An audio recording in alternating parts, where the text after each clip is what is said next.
Good morning, guys, or afternoon, or evening, wherever you're tuning in from around the world. Welcome back to the channel with me, Free Tip Scout, for midweek lineup building and weekend lineup building, plus some score predictions on pooky, and just some general chat about Sorare. We're gonna get started very soon. Let's wait until more people get in. Hello to Seb, I can see already in the chat. We've got a few hours until the deadline on Sorare, which sounds like a lot of time, and it kind of technically is. We don't actually need to line up build a lot of teams because I think we've pretty much done it. So we'll run through it. Pretty knackered today. I'm not gonna lie, guys. Pretty knackered. I couldn't get to bed last night until like 5:36 in the morning. So I'm kind of running on fumes a little bit, but yeah, as we go on, as the stream goes on, I think I'll liven up a little bit. It was all all that late night snapping, says Yono's skills. I think it was.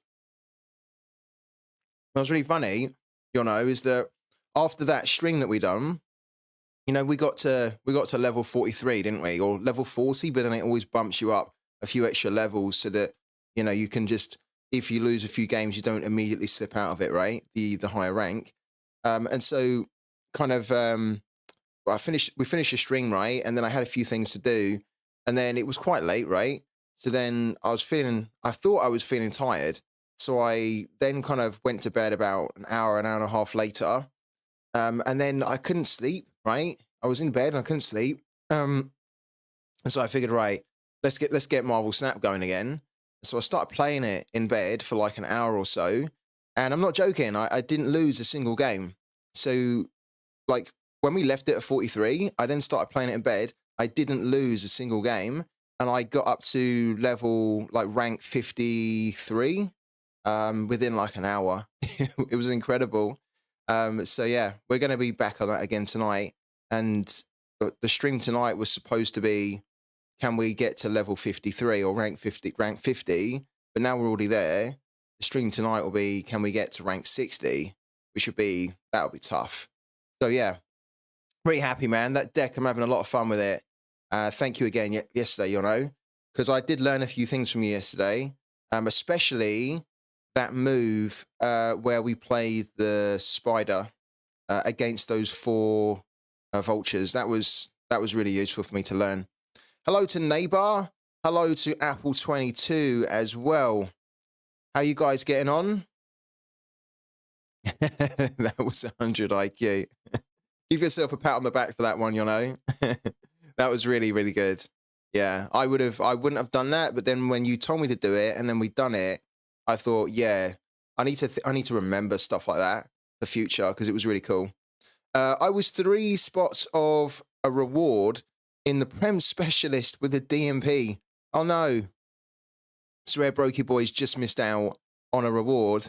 Who was the player that DMP'd on you, Sorare Brokey Boy? And very, very well done, because to literally be 3 spots away from a reward in any competition, and I know the Prem Specialist doesn't actually have as many entrants as it maybe should, but it's still really cool to be close. Oh, Kelleher, yeah. Yeah, that was the interesting thing with Kelleher, because he was put quite high on Plate Sharper, but like the day before, there was a lot of talk that Allison was probably going to play because he was fit already, and they were just deciding whether he should go in immediately or whether they give him like the weekend to rest, and then Kelleher will play again in this midweek. And so basically they could give him like an extra week, right? But they decided not to do that. So really unlucky, man. Very nice, thank you. And you? Yeah, pretty good, man. Pretty good. I feel like I've got a... Okay. I feel like I've got something hanging off here.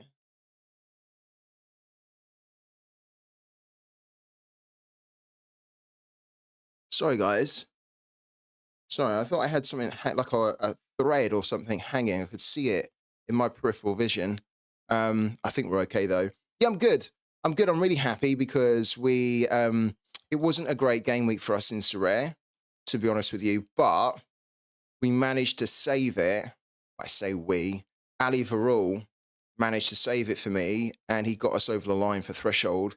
And because the Cap 240 Rare is my main competition that I want to be competing in and winning, then if we only win that, that's actually a good game week for us. We're happy. If we don't win the threshold, and then like say we win a couple of like cards in like some of the limited competitions that are less than tier 3s, then it's actually a worse game week, right? Even though we're winning card rewards. So this is actually pretty cool. I'm really happy with it. Let's bring it up in case you guys don't know the team. So yeah, this was the team.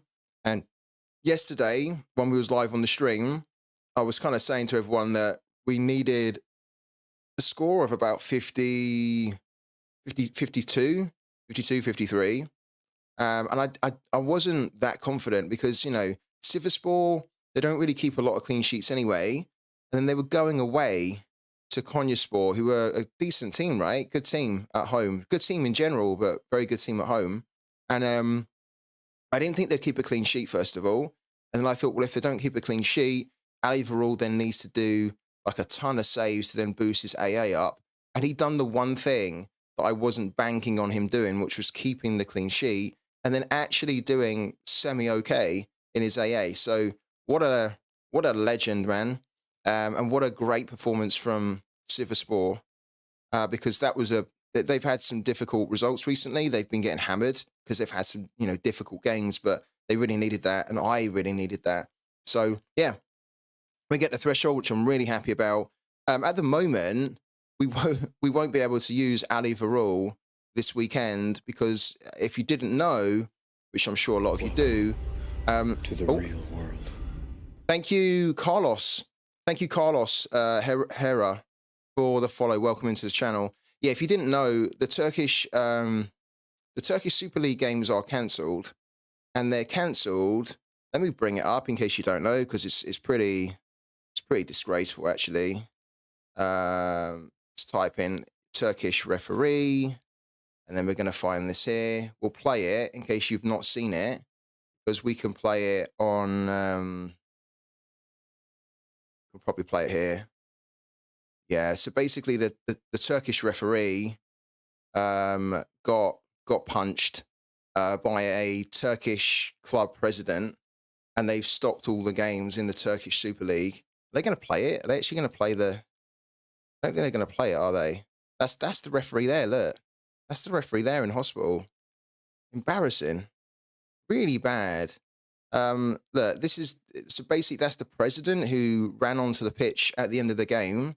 And he was obviously pissed because they conceded in the last minute, and he just ran on and punched him in the face. And then there was some other idiot that then started kicking the president the referee in the face. So really, really bad. And after that, the Turkish Football Federation has said that they're postponing all the games for indefinitely.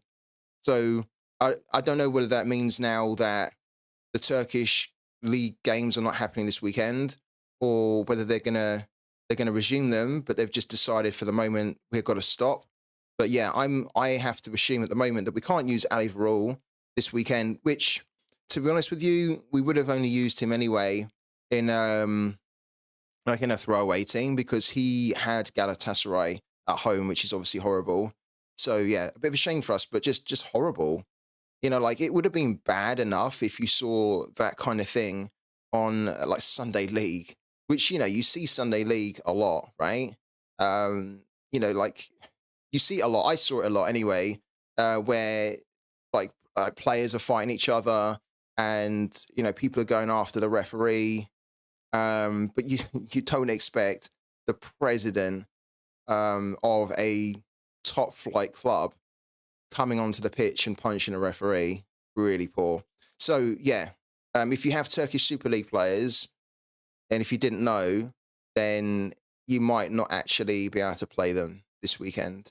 So keep that in mind, and maybe start trying to plan some replacements this week if you if you have a lot of Turkish Super League players and you kind of rely on them to help you on Sorare. Yeah, disgusting. And he got kicked. Yeah, he did. Um, yeah, I agree. I kind of with Noli. I wouldn't be surprised if they say this week that the games this weekend are happening. But I get that they also just had to say because it was such a shocking event that they kind of had to say right, we have to cancel all football for now because they had to do something like immediately to say that's not cool. Um, and they, honestly, for me personally, when I saw that and read the about the incident, I thought to myself, probably the most. There's a couple of punishments for that would be suitable. I think one of them would be, of course, to sanction the president, right, from like all football related activity for a while, and then of course financially sanction him. But you know what I think they should really do, and I don't think they can do it, because I don't think it falls in the rules as to justify. But I think it would be such a good deterrent. I think that the team that it would be harsh on the team, but I think it would be a good statement. I think the team should be dot points. I think the team should be dot points, and it's not the team's fault, but obviously it's the president of that club. And so if they got dot points, that president would never do something like that again, and nobody uh, related to any football club would go after a referee again if it meant that you're potentially going to get your club's going to get dot points, and it can affect where you stand. It could potentially end up getting you relegated if you're already kind of down in the lower leagues, and obviously it affects the amount of revenue you can get as well. So I would love to see them do that for that incident, but I don't think they can because it's an assault against a referee, and I don't think that is a I don't think that is a an offence which by their kind of their laws or their policies, I don't think it has a precedent to justify that points deduction. But if you want to stamp it out, you need to like punish the club hard for it. So um free tip scout, hi, hello to Arthur. Congrats on thresholds. Thank you, man. How did you get on, Arthur? Did you win threshold or anything? Also, that's a question to everyone. How did everybody get on? How did everybody get on the weekend on Sorare? As I say, this is the only win that we kind of really had. We didn't really come close in many other. Look at this. It's actually quite poor, the weekend from us. I mean, the fact we hit the threshold really saved us, because if we didn't hit the threshold, it would have been a shocking game week. Look at the points totals that we got from a lot of teams here. Look, 218, which is low in Sorare. 207, 296 in Challenger, which is okay, but it's also not great. It's actually kind of low still. 242 in second div. 283 in the under 23 team. We struggled to hit more than 300 points in basically every team that we played this weekend. So it was a really bad weekend for us. Like, just nothing really clicked. And we actually had a ton of players that scored really well too. But the problem is that we had, like, for example, Bart van Rooij, who I think we put in cap 220. Where's cap 220? Here we go, super cap 220.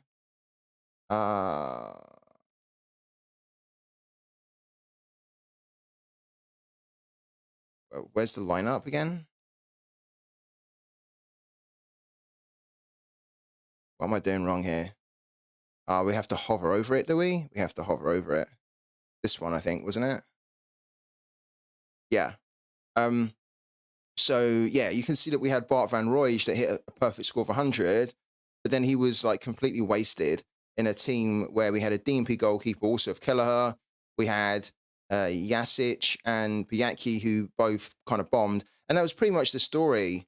That was pretty much the story of the weekend for me, where we had, like, lots of good players that done well, but we just didn't put them all in the same team. So, yeah, a little bit frustrating, but also kind of cool. Not like it's not cool, but it's also fine because we win the threshold, and that's the main thing that we're competing for every single weekend. No Sokol did not score. Oh yeah, because you needed him to score, didn't you? Yeah. Yeah, unlucky man. I'm getting a tier 3 from the Prem specialist, so that's nice. That is a nice reward, actually, a tier 3. I've said before that if you are winning anything less than a tier 3 in limited now, then it kind of feels like you're winning fodder. And it's not universally true because there are actually some good tier 4s and good tier 5s. But generally speaking, if you win a tier 4, tier 5, and it's someone that you don't really like, or somebody that you don't think is that good, then you can't really sell them, or you can, but then you basically get very little for them. Whereas a tier 3, most of the time the tier 3s are really decent, so you don't really have to worry that you're going to get a player that, even if you didn't want them, you get a player that you can't use, because usually you can use them, they have good scoring, and if you still don't want them, there's usually enough demand for that type of card for a tier 3. So pretty cool, man. Well done. And please let me know later, Tistil, what player you actually get, man.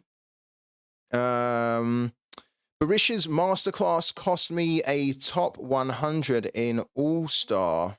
I haven't looked at Barisha, so I need to look. I haven't looked. Let's have a little look. I don't even know what his score was. What Barisha are we talking about? Mergin Barisha? Surely not, no? No. This one here.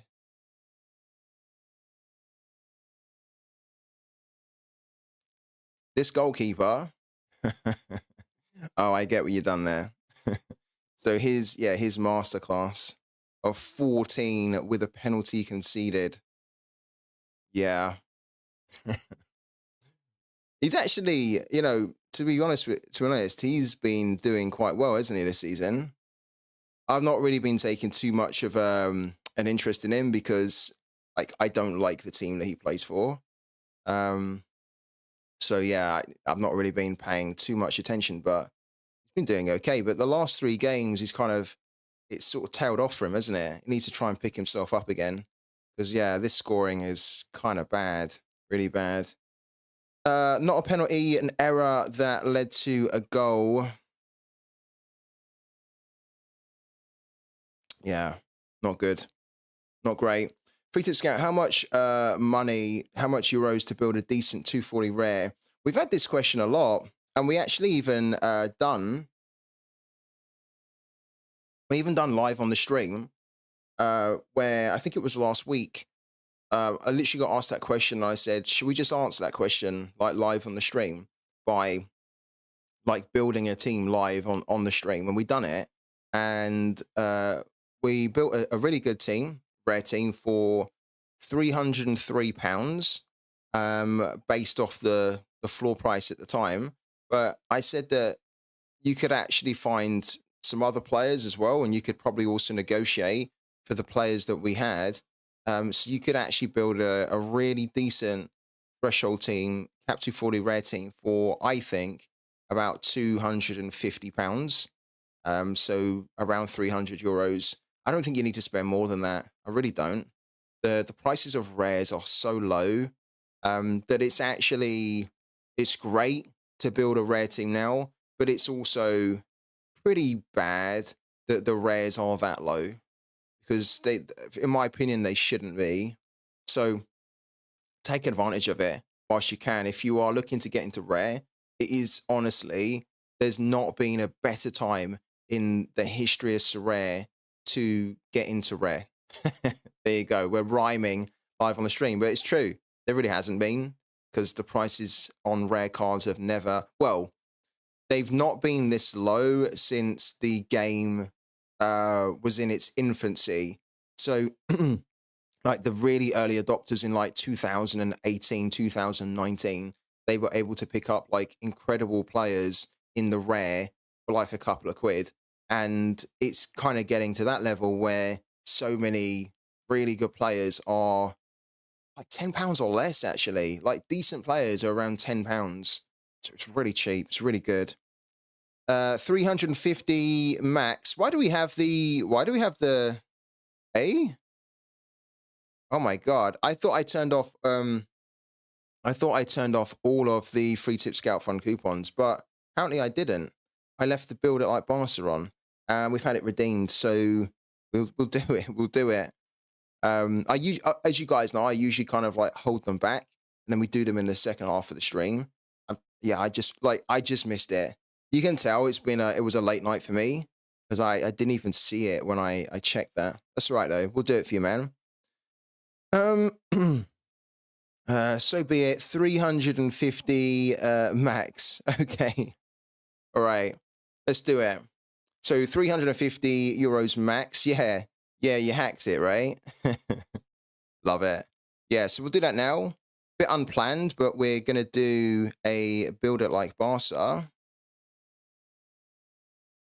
Yeah, and if you don't know what that is, we're going to build a team live on the stream, like a conceptual build, just to give some of you guys, and especially the manager like Neighbor who redeemed it, to give him an idea of the type of team that he can build today. Also, one thing we've not put in the chat yet, but it's worth doing. If you are new on the stream, if you don't even know what we're talking about here, you've never played or seen or heard about this game before, this game is called Sorare, and it's a digital football card game where you are collecting cards of your... Actually, that's wrong. It's not a digital football card game. It's a digital sports game because there's football, basketball, and baseball on there. We only do the football side on it because that's the area of interest for me. And it's where my knowledge lies. But equally, you could play this if you're a big basketball fan or a baseball fan. And you collect cards of those real-life players, and then they score points for you based on their real-life performances. So the name of the game is to basically find and put together the best players, right? Whether it be in football or basketball, baseball, and then hope that they can score the highest for you in terms of their points. And then if they do, you can then win some great rewards, such as cash, merchandise, match tickets, match experiences, real life experiences to meet and talk to your favorite footballers, or even play football with them, and also more cards as well, which have real world value and can be sold for real world cash. So really cool. Get involved. The link's in the chat if you want to give this game a try.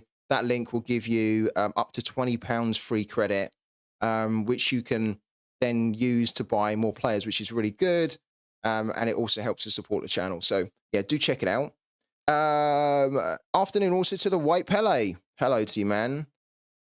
Should be Build It Like Luton. Yeah, I probably should. I probably should rename it, shouldn't I? Build It Like Luton. Right, where's our conceptual builder? Here we go. All right. So we have up to 350 euros, right? And so we're going to do a build for Neighbor. And I'm going to build him a team that I think realistically gives him a really good chance to hit the threshold on a regular basis, right? So what we're going to do, we're going to look for the goalkeeper first of all. Now, 350 euros max is actually a healthy amount. And there's quite a few good goalkeepers we could get, which we don't need to spend a ton for. One of those, for example, is Ali Varul. So we could just throw Ali Varul in, or we could throw Hervey Kofi in, right? These are two goalkeepers which I have in the rare that I play and I kind of rotate between for the threshold, and they help me consistently. We've actually, funny enough, I worked it out today that for 5 consecutive like weekend game weeks, we've hit the threshold. So over the last 5 weekends, we've actually earned $250 from our threshold team. So it works. Having a goalkeeper like Ali Varul and Hervey Kofi. We're going to do a quick search here because one of the things I try to do when we're doing these kind of free tip scout fund coupons, I like to also kind of try to pick and suggest different players as well. So let's run through the search, right? We're going to look for European players, but you know, you could look for America and Asia too. Let's do European though. I already have Stojkovic from last, but he hasn't scored very well. And this guy, Christopher Vernitsnig, Also, but he cost me €3 and he does not play much. Yeah. Well, Filip Stojkovic will come good. He's a good player to have long term. But I'm gonna find you some different players here, neighbour, so don't worry. So L15, we don't need to really touch the L15. The only thing that we need to do, I think, is put a little bit of an AA on here.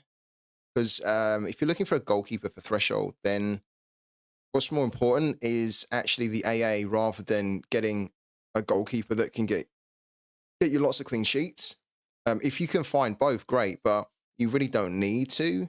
And the more important thing is somebody a goalkeeper that's just able to deliver consistently, ideally scores of 10 points or more in their AA. We'll put 5 for now in the L15.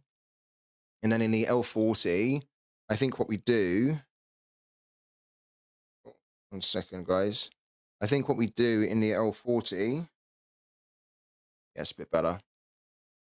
In the L40, what we do is we're going to put the AA a little bit higher, to 10, actually. Well, no, put it to 9, because I think also looking at goalkeepers that can give an AA of like 9.5, 9.6, 9.7 is kind of there or thereabouts. And then what we're going to do in the cards here, we're going to put that for the average price here, because we've got 350, we're going to put 260, which is a high amount, but I don't think we need to spend that. Okay, we get 91 results, which come up, which is great. Now, Toby Leeson comes up here, and Toby Leeson had a fantastic performance on the weekend, and everybody went for him after his performance. If I had the money, I probably would have actually bought him 2 off the back of this, because he's actually a really good goalkeeper. He's only 21, so his price has gone up a little bit. Good player, but there's loads of others we can look at. We've got the legend Regis Gertner in here, who is just a quality goalkeeper to look at for threshold. We've also got Ron Robert Zieler, got Eli Room, Stejskal, Vandenberg, Pettersson, Matt Turner, Tangvik. Okay, interesting. Bolat, Deturo's really decent. Dominic Schill. Right. So what we're going to do, let's sort by L40 first of all. Okay. So sort by L40, we can see a few problems here.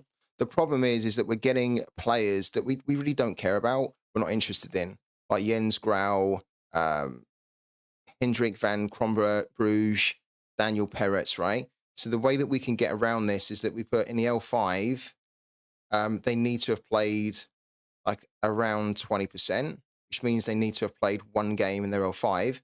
And then in the L15, they needed to have played, I think 30% is, well, let's put 20%, so it doesn't discount the likes of Toby Leeson. Let's do that. And that just gets rid of all the backup goalkeepers, basically, that we're not really interested in. Okay. So we've got Benjamin Hamer, Stojanovic is in there. He's okay. I'm not really a big fan of him.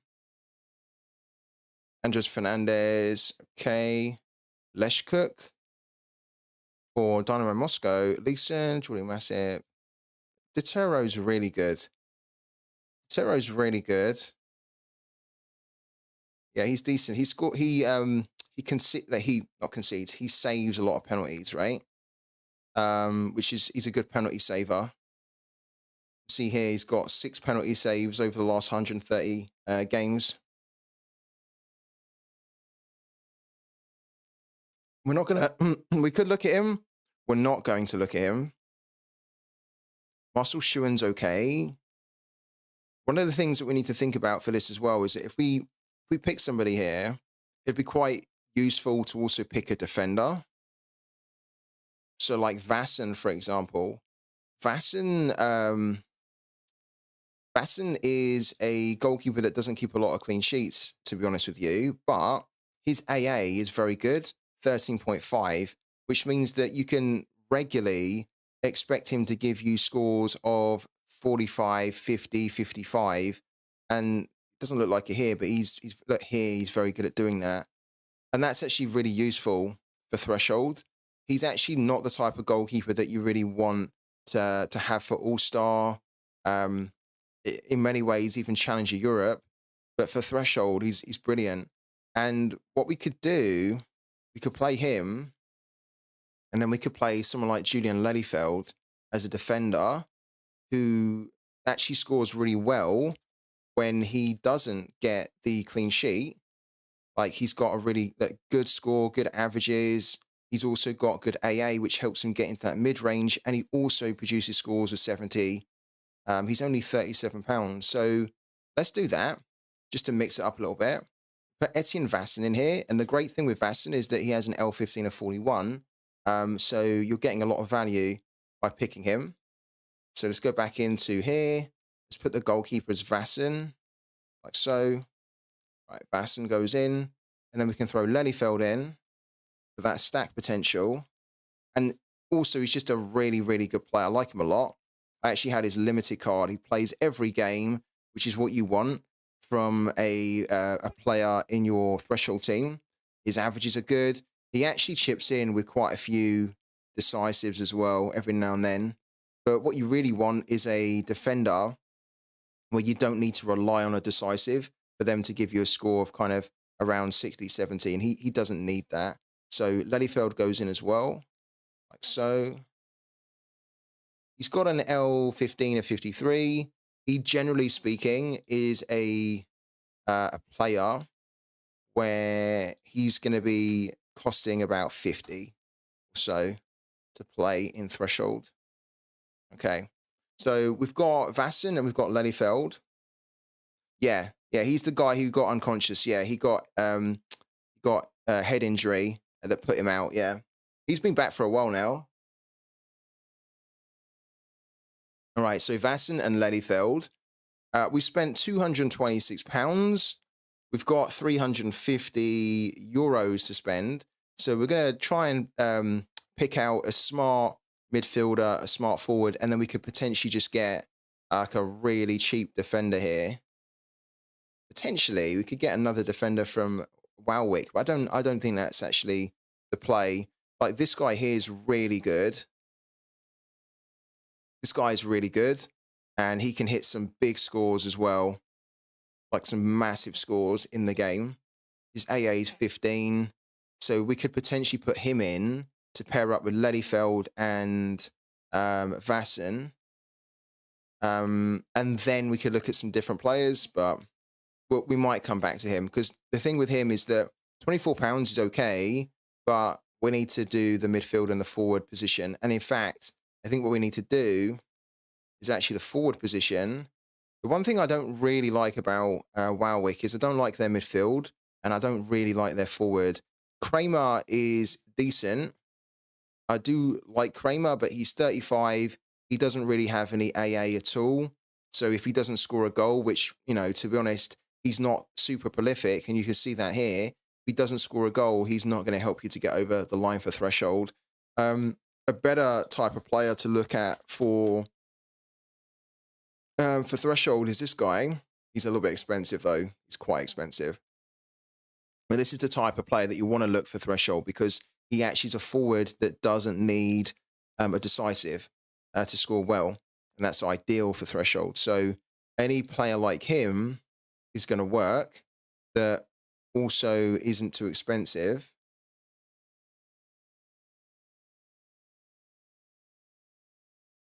And just Gruber's quite cheap, but he's got a winter break soon. Chalov is really good, but winter break. Ramon Mires, brilliant. Dwight McNeil. Okay. Wow. Adam Buxer's excellent. Too expensive, though. So here's what we're going to do. We're going to do a search instead for a forward now. And we're going to keep the AA on. So we're not really going to change anything. Apart from the L40, we're going to take that down. Because 5 is a little bit too high. We'll put that to 7, which is still high in itself for a forward. And then we're going to take the price down, because now that we've spent £226, which I don't know is about what, 260, 270 euros, something like that. We don't want to spend too much on a forward, and we don't need to. So what we're going to do, I'm going to put, I think, 50 euros there, 55 actually, then filter that. Okay, and then we get 44, which is great. Okay, and it's sorting by L40 average. So we get Barini, who comes up in here, Gustav, Jean-Luc's in there, good player actually. Very good player, really good AA. Jean-Luc, very good AA. Playing time's a little bit too inconsistent for us to look at though. Okay, Gory, Mitrovic is in there. There's some players in here that are good, but there's also, they're quite expensive for the budget that we have. Hold on. Let's take that down. Let's take that down to like 40, 45. Probably give us about 30 results. Look at that, bang on 30. Great. And then what we could do, oh, Jackson's in there. Interesting. Jackson's the type of player that is very relevant for Threshold, because when he actually starts, and he hasn't started in loads of games, but when he actually starts, he's got that AA. So we need a player like that, but just somebody who starts more regularly. He's not starting regularly enough to be considered for a Threshold team. He's okay.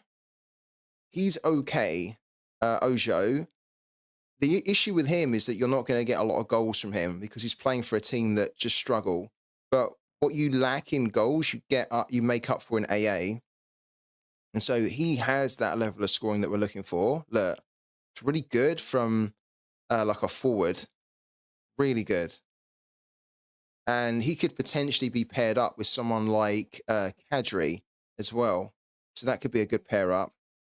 I don't know if we'd be able to afford it, but if so, it could be worth a look.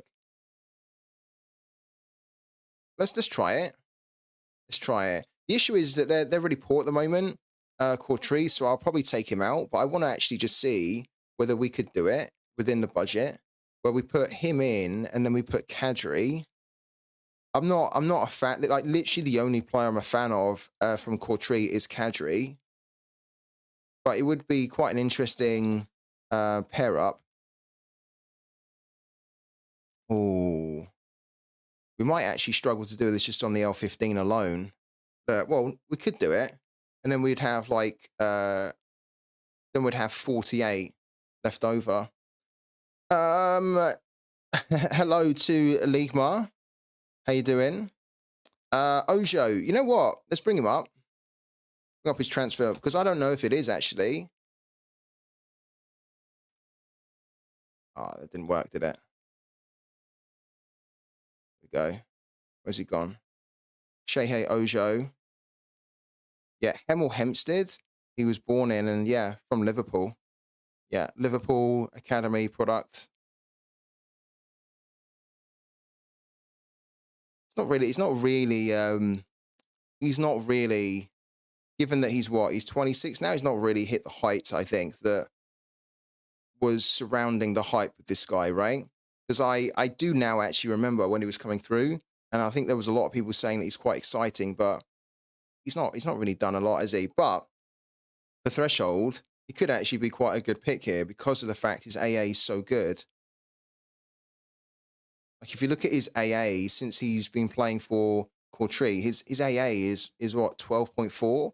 So then if you combine that scoring with a decisive, he's then going to be hitting scores of 80. Even though he hasn't done it, he has the potential where he can give you some big end scores. And most of his scoring as well has been in this nice mid-range, which is great from a forward. So this actually works quite well at the moment. Where's he gone? We go here, and then we could actually, could we do it? I think we could then put Sean in if we wanted to. We could then put Sean in. Well, we couldn't. He has an L15 of 50, and we've only got 48. So that would have been quite nice, because then we would have we could do it, we could then have like pretty much 2 stacks, right? So if we could have done it, it would have been nice to do. Look, but he's 2 points too high.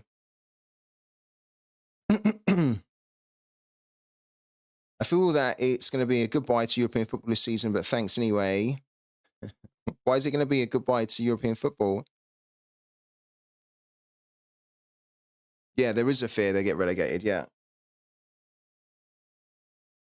There's a fear they get relegated.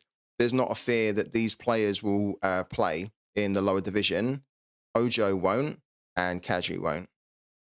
So yeah, don't really have to worry about that when it comes to that particular point. A little bit of a shame we can't put Sean in there to kind of keep this all stacked. I don't want anybody else from Courtrai, to be honest with you. Maybe we throw in a slight differential here. Let's have a little look. But we could look at somebody else, to be fair, from Wowwick, but not really. I don't really like many others from here. And I think we can find a better L15 of kind of like 45, 48. So let's do it. Let's come off Vasson, come off Ojo, then find... We don't need to find a midfielder. We could find a midfielder or a defender. And my preference is to find another defender, but a defender that doesn't concede lots of goals, that's playing for a team that doesn't concede lots of goals, and that actually has a really good AA, because then you have a chance where that player can explode for you. So let's try and do that now. Let's put it on defender here. And then what we can do here is we put the AA significantly higher, put that at 10, put this here at around 12, and then put the L15 at 48. Like that. Okay. 48, and then filter. How much money do we have here as well? Okay, 275. Let's just do a euro to GBP conversion.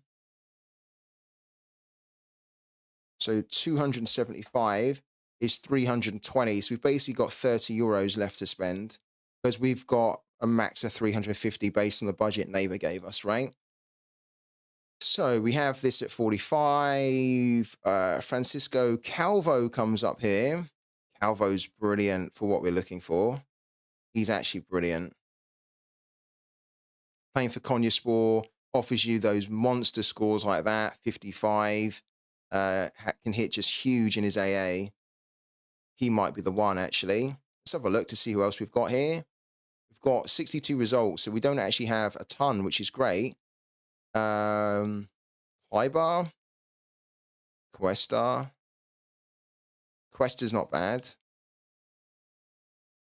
Amador's decent.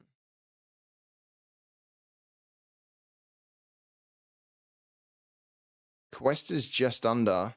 He's at 29 euros 66 based on the floor. He can also hit really high, and he's I think is he still an under 23 player? No, he's just missed out on under 23 now. But I think Calvo will be the one. The only issue is that we're slightly over the budget. Like technically, we're slightly over it. Who else we got down here? Sudamoto's brilliant, but he's playing in a league that is that's not covered. Yeah, it doesn't matter. The Turkish league will be back soon. Yeah, Turkish league will be back soon. It's only going to be suspended. Like, they're not going to suspend it for the whole season, are they? Over a punch. So it's only just going to be suspended for a little bit. Poco's in here. Poco's good. The player that we really want from here is actually Mamadou Fofana. But Mamadou Fofana, he has too high an L15. He's brilliant though, Mamadou Fofana. However, I think the player that we are going to go for here, unless we see somebody else different, I think the player that we are going to go for is going to be Calvo. I think it is Calvo. Yeah. So then we throw Calvo in. Francisco Calvo.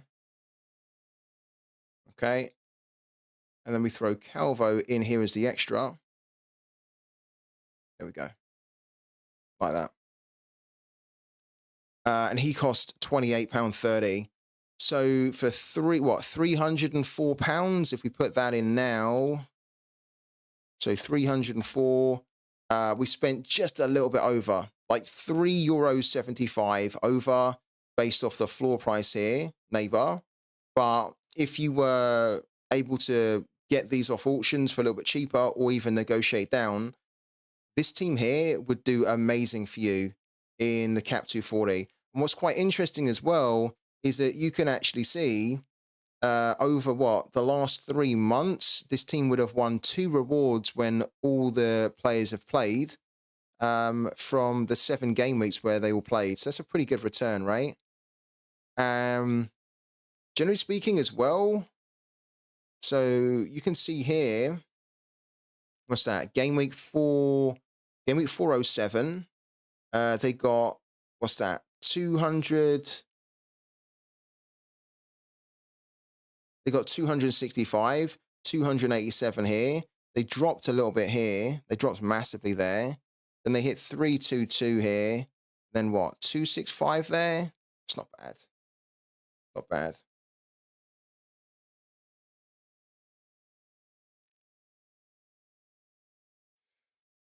What do you reckon, neighbor? That's the team. If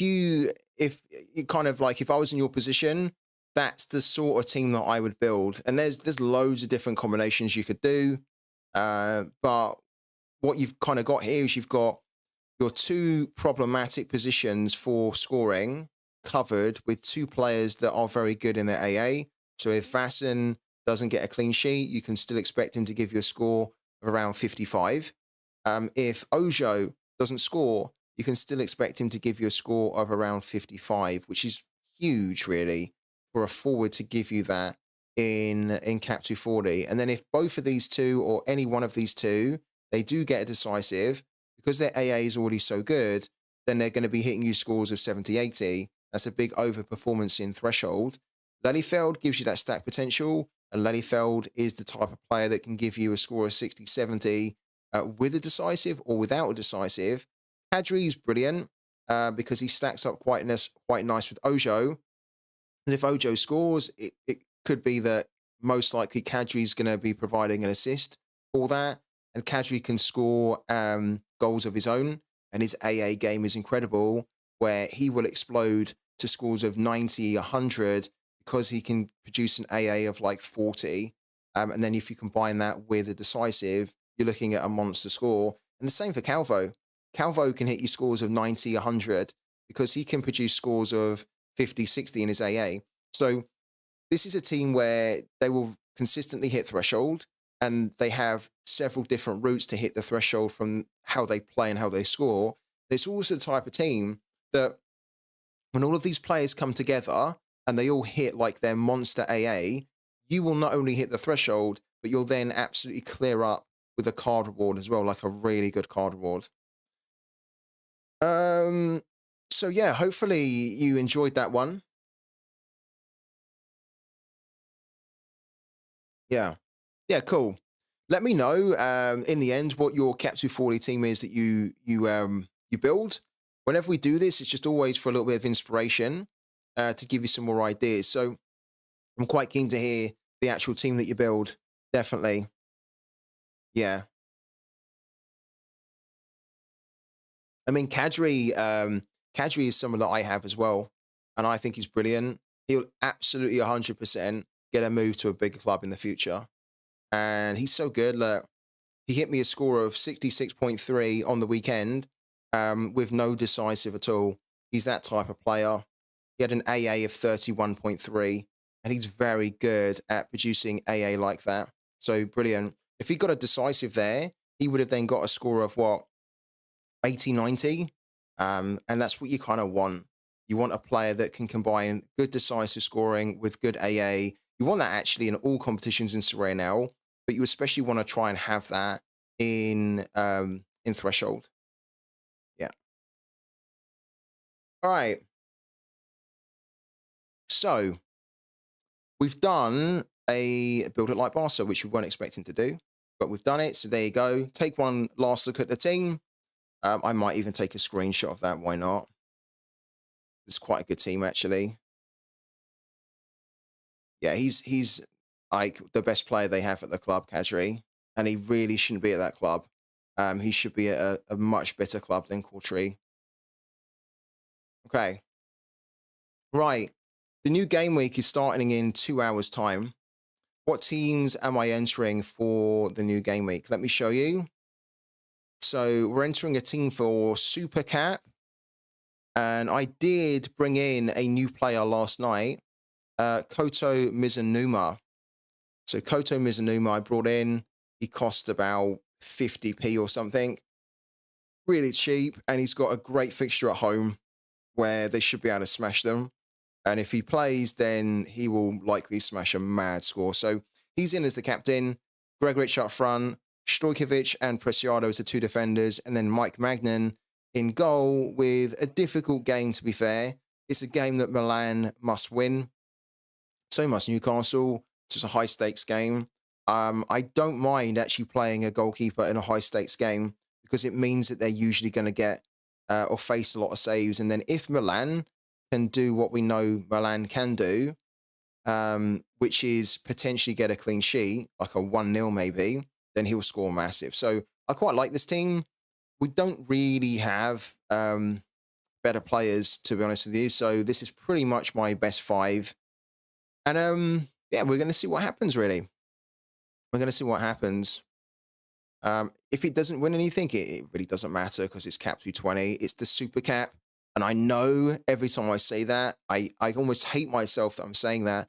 But until Sorare make the minimum prize pool in these month-long competitions better, then I won't take it that seriously. If the minimum to win in here was really good, then I'd be taking it seriously and I'd be potentially spending money to like make my team as good as it could be. But the minimum you can win in this competition is a 40p card. And I'm not going to take that kind of competition seriously if that's the bare minimum you can win. At 240, we don't have a starting goalkeeper. So we're trying to hit the threshold here with 4 players. I don't think we can do it. But these are the players that we've got. So we're just going to roll with them and see what happens. And then All-Star, again, we don't have a goalkeeper. This is a throwaway team. So this is a team just to try and farm some Sorare coins. We're going to have some DMPs here. But if we can hit 100 points, then we will get, I think it's what, 100 Sorare coins? No, 100 points will give us 50 Sorare coins. So that's what we're trying to win there. And then Cap 240 Rare, we have a complete punty throwaway team where we're going to be hopefully relying on these 2 guys here of Billy Mitchell and Richie to give us a score of, is it 130 in the caps? Yeah, we need 130 to get 100 Sorare coins. So I don't think we can do it, but we've got players here who have a game in the midweek, so we might as well put them in a lineup. So there we go. There we go. But to be fair, was versus Veselu. That game is general lack of good football. But he's very good anyway, Kadri. He's brilliant. He's very good. I'm actually quite interested to... I'm interested to see what my Cap 220 is going to score in the this one here. I'm interested to see what this is going to score in the lineup builder. I've not done it yet, so let's do it now. Suggest a lineup first of all. Okay, so the team that it actually picks is not too far off from... It's not too far off from the one that I picked myself. We've got Gregorich and Preciado in there. The difference is Siebenhandel, Bellingham, and Patrick Van Aanholt. So rather than the lineup builder picking a starting goalkeeper, it's picking a DMP goalkeeper, and then it's kind of picking Bellingham, which is a bizarre one. Unless I've missed that there, Siebenhandel won't be starting. Unless I've missed it, I'm not expecting to start. No, Laval always starts. Okay. So, yeah, a bit of a weird one. We wouldn't do that. We would take out Siebenhandel, would leave Preciado in, would take out Bellingham, We also take out Patrick Van Aanholt because he's too high with an L15 or 51, frankly, and it's got quite a difficult game as well against Arsenal. All of my goalkeepers are pretty poo. Look, they all have F ratings apart from Siebenhandel, so that's why Siebenhandel was picked, because his pick score was way better than everybody else's. I'm not even picking Kelleher. I don't fancy Kelleher to keep a clean sheet, and I don't think he'll do that good because Liverpool are most likely going to rest a lot of players because they have a bigger game the weekend, and they don't need to win this game, so they're going to rotate a lot. Whereas Mike Magden, he needs to get a clean sheet for Milan to try and get through. If he does and they win with a clean sheet, then that's what it's about. So Mike Magden we're putting here. And then where's our other one? Where's he gone? Yeah, Mizanuma. There we go. Mizanuma goes in. Really good chance for 3 goals scored. Really good win percentage. Really good opponent score. So that's why he's our captain. And then the other one that we're putting in here was Stojkovic as well, right? Let's find Stojkovic if we can. There we go, Stojkovic there with a home game against Toulouse.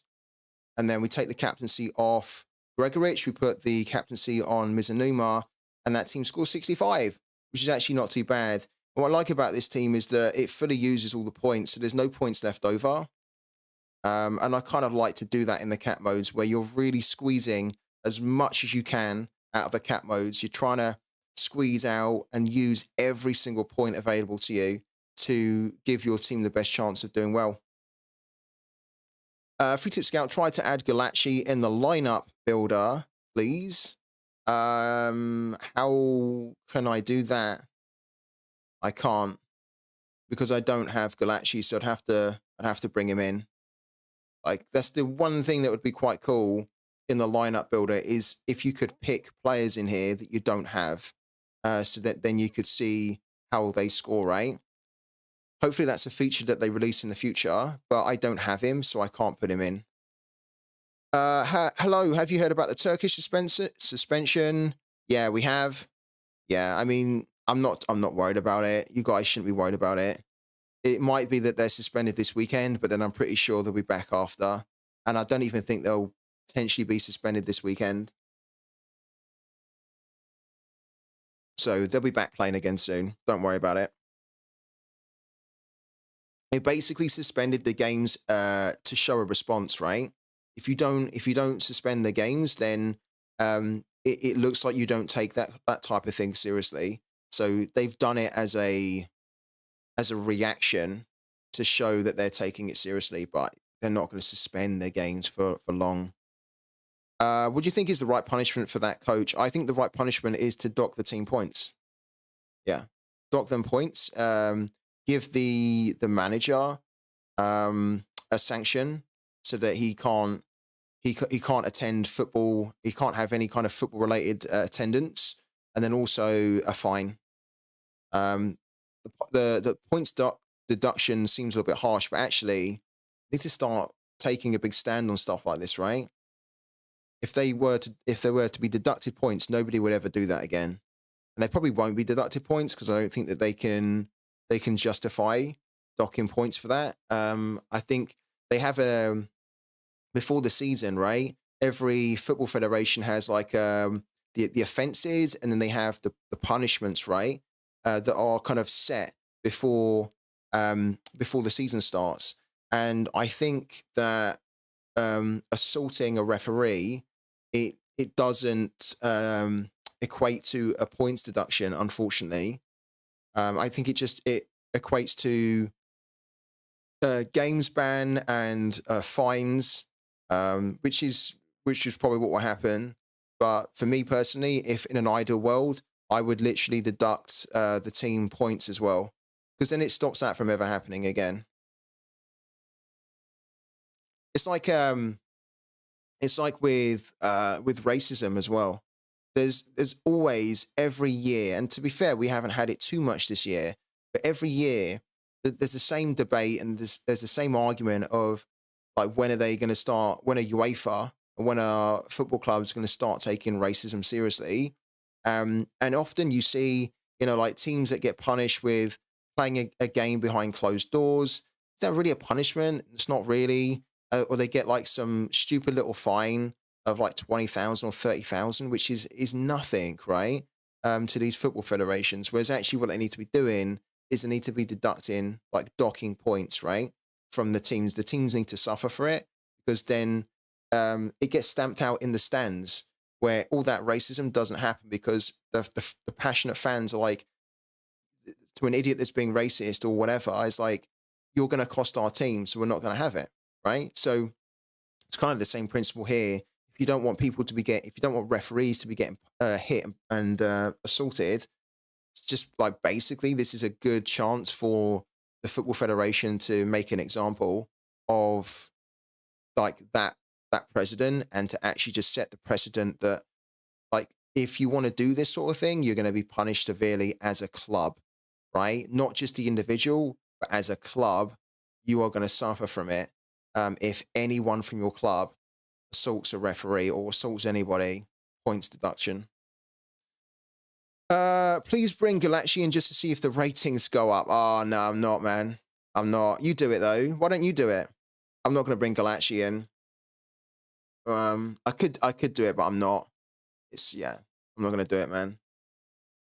Right, we're good. We're good for our team. So, his L15 is 0. Yeah, I'm not going to do it. I'm kind of done with I'm happy with my team, so yeah, I'm fine. You do it, though. Right, let's open up the free tip scout fund coupons for a little bit. Let's do the finer players here. Pick my lineup's a good one. Put your game week glasses on. We've already done build it like Barca. Let's do those for now. And also, just because we've done all of our lineups, guys, don't forget always to do your academy teams as well. So my academy teams are done. Yeah, I bet you will. To be honest with you, I'm not expecting Mike Magnan to do amazing, but I also don't care. And this is the point. This is the point that I honestly keep coming back to. Like, I shouldn't be saying I don't care. I should be saying I really care what happens in Cap 220. I should be saying that, right? I should be saying I care what happens with this team. And we've put out a team, and hopefully it does good. So it's not like I want this team to bomb, because I don't. But I'm just the type of manager and I'm the type of person where if something doesn't inspire me, or if something doesn't excite me, then it gets less of my interest, less of my attention, and less of my effort. And this doesn't excite me. This doesn't excite me, really, especially at the lower end. There's too many places that are being rewarded with 40p cards there that should never, ever, ever, ever make it into a month-long competition. So, yeah, if Galachi does great, and if Mike Magnan does poor, and yeah, I'm sure you'll let me know. But I'm just also of the opinion that it doesn't really matter. We don't win any weekly rewards, and likely would probably only win a 50p card at the end of this month long anyway. So, yeah, I don't really care too much about the 220. And I hate that I say it. I want to be able to say I care about it a lot, and that this is the competition that I'm really like focusing on for the month, and it's just not that. So I don't really understand what Sorare are trying to do with the month long and how they want people to view it. Because for me, this should be the sort of thing where you maybe really think, okay, I want to give this a proper good go for a month, and it's just not. Unfortunately, the top 5 positions are pretty decent, and then yeah, it's just pants, isn't it? It's just exactly what you can get in a weekly competition. Just crap, completely crap. Less rewards equals more income. Hey, Free Tip Scout, how is it going? A bit late today. What have I missed? Hello to Twitch Gaming. How you doing, man? yeah, like everything's going good. We've just run through our lineups here. So we're good to go, I think. So you haven't missed too much, really. Just talking about our lineups. We've done a build it like Barca as well, which is pretty cool. For neighbor. Yeah, and we're just about to start, I think, doing our predictions on Pooky as well to get a head start on that, because we don't need to do anything else on Sorare for the time being until the new game week opens up. So we might as well head on over to Pooky. On Pooky, if you want to play this game as well, the link to do so is in the chat. On Pooky, we won. What did we win? We won 3.41 Matic and 194.5 POC. So I'm pretty happy with that. I would like that to be better, but this was a bad game week for us, so we take it. And then the winner of the Beat the Base. Let me just show you guys who the winner was, because I had a sneak peek yesterday, so I already kind of know who it is, actually. It should be Sippity. Let's go into the base here. And there we go. It's Sippity. So congratulations to Sippity, who wins Beat the Base because he got 676.8 points, which is incredible. Really well done.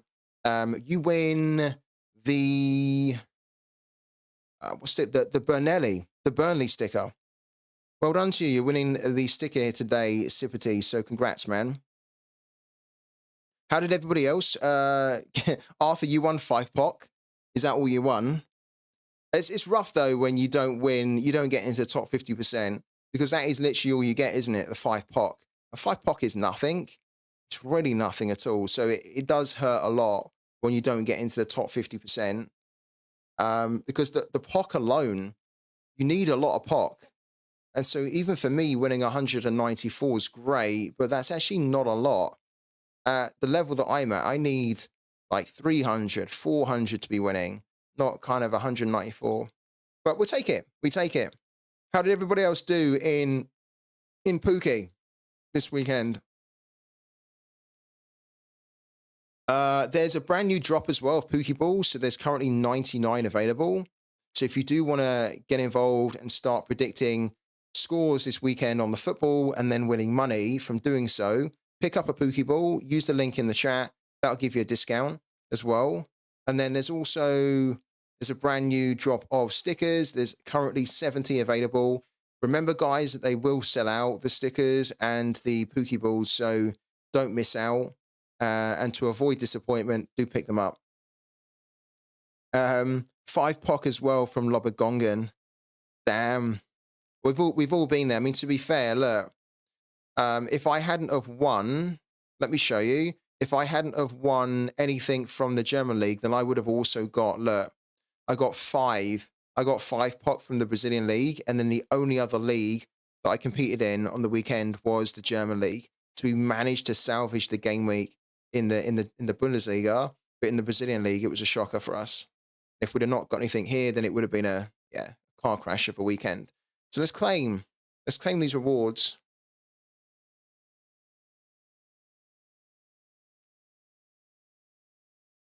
Confirm. Okay.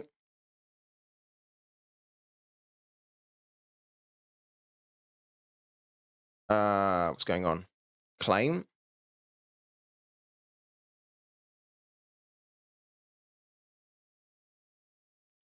What's happened there? There we go.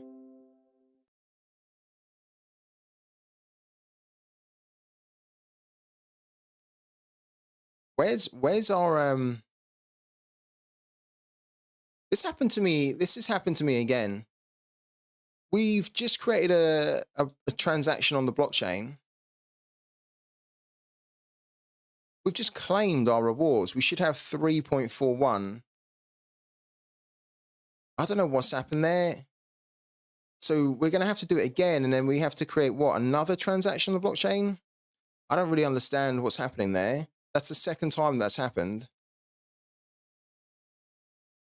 So we do it again?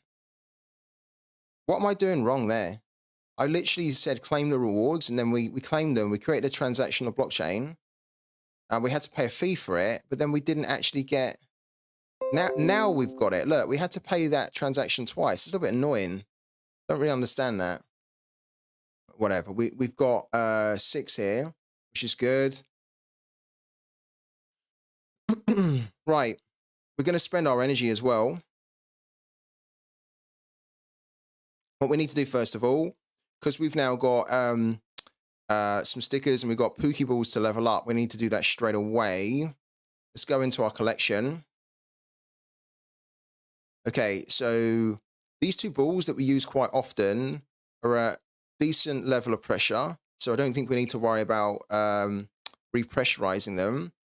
We do need to level up one of them. I don't think we can level up both of them. I don't think we can afford to do it. If we level up this one alone is going to be 133. And then if we wanted to take it up to 48, it's going to be 194. So it uses up all our POC, and then it takes away some of the Matic as well. Which league are we competing in Game Week 56? We are doing the German league. We're doing the German league. Okay, so we need to do that ball then. We need to do it, and we could just take it up 1 level, but I want to try and get 2 boosts on it. So we're going to take it up 2.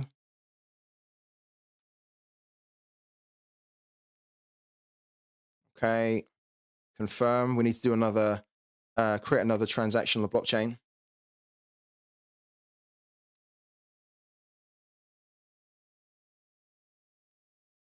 You've sent hype 314 times. Oh my God. This year. It's quite a lot. It's impressive, man, Arthur. Thank you for jumping in the streams a lot all this year, to everybody, actually.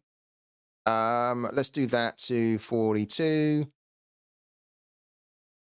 And I'll put that at 43. There we go. Confirm. Okay, cool. So now in our balance, we have 3.09 Matic. We have, again, what we had before we claimed our rewards, which was 0.099 POC. So we're going to need to win a hell of a lot more POC in the next, this weekend, so that we can keep leveling up our Pookie Balls.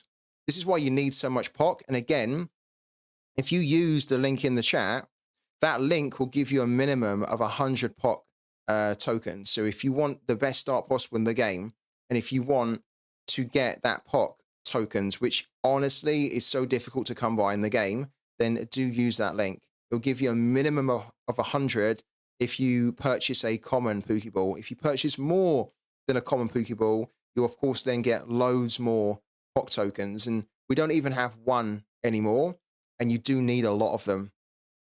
It costs, when you get to this level, it can cost like hundreds and hundreds of POC tokens. And it is a little bit of a struggle to win hundreds every single game week. So do use it.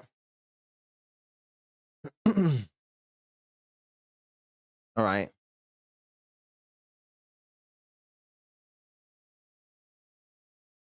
Let's put some predictions in here.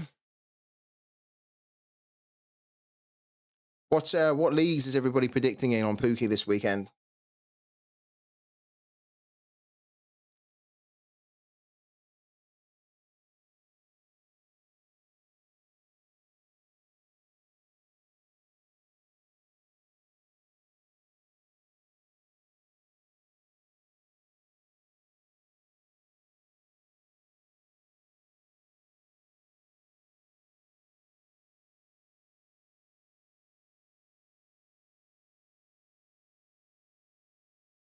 The Bundesliga, as always. Are you ever tempted to mix it up, though, Twitch Gaming? Are you ever tempted to think, you know what? Let's just go a bit different here. Let's maybe go into the Italian league or the Spanish league or whatever. It comes back to one of the things I was talking about on Pookie, that you can almost kind of get into that habit, that routine of doing the same league, right? Because you get those boosts as well. League-specific boosts.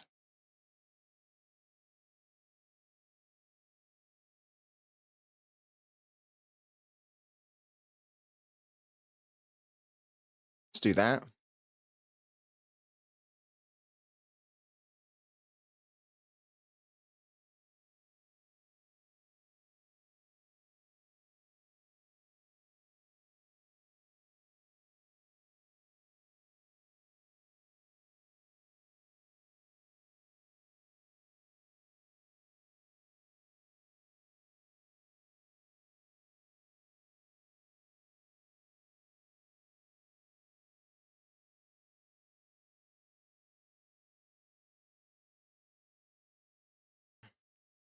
French and Bundesliga. I've done the Premier League last week with the rest of my energy, but I'm not mixing it or also doing our league. Yeah. You know the Bundesliga best, and I'm German. Yeah. Yes, the thing. You've almost got to go with where your knowledge is as well, don't you? Not just where your pooky balls. If you have any boosts, you kind of need to put where your knowledge is. Like technically, I'd like to do the Premier League, but as we've got good knowledge in that as well. But did we say we're going to do the Premier League? We are. So we've done the German League, and I think we're also going to do the Premier League. Yeah, the German League and the Premier League. We've technically got. We can do 3, or we can pay some of it forward. Because we could technically do the English League and then like the La Liga.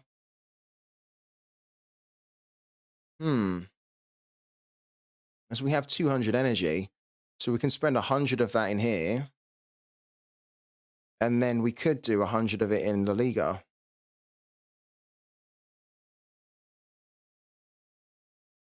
That's something I hadn't really considered. Hey, FTS, haven't dabbled into Pooky yet. How did your Sorare weekend go? Pretty good, Stephen. We won the rare threshold, which is our main thing that we try and win. And it's our the fifth time back-to-back that we've won threshold. So $250 in the last 5 weekends is pretty good going, right? What about yourself, man?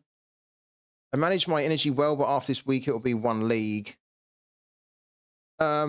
Interestingly enough, game week 57 doesn't have a lot of match days in it, which means that you can win more money per league. Just figuring out, do we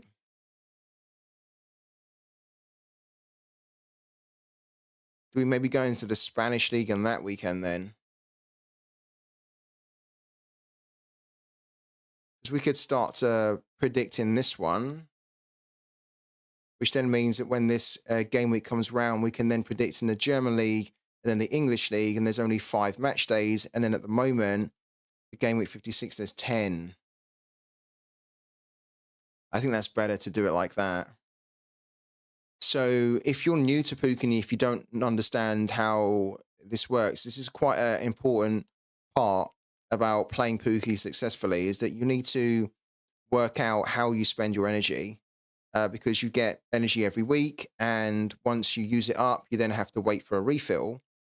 But the point I'm sort of mentioning here is that you need to figure out where you're going to get potentially better prizes, right? And what happens is that every week the prize pool is the same. It's fixed at 6,900, but it increases it increases based on the amount of Pokeballs that they sell. So eventually, after they sell X amount of Pokeballs, this will probably get to 7,000 or 7,100, and then every week the prize pool will be 7,100, right? It will be the same for every game week. However, even if it's the same prize pool, the prize pool is divided up and shared amongst all of the match days that are happening. So if you think about it, if you have, to make it nice and simple, if you have 10 match days happening in a game week, then 6,900 Matic will be divided up amongst those 10 match days, but not equally. It's determined by the amount of prestige that has been spent by predictors, so me and you, by making those predictions with their Pokeballs. So essentially, the leagues with the higher prestige get a higher share of the prize pool, right?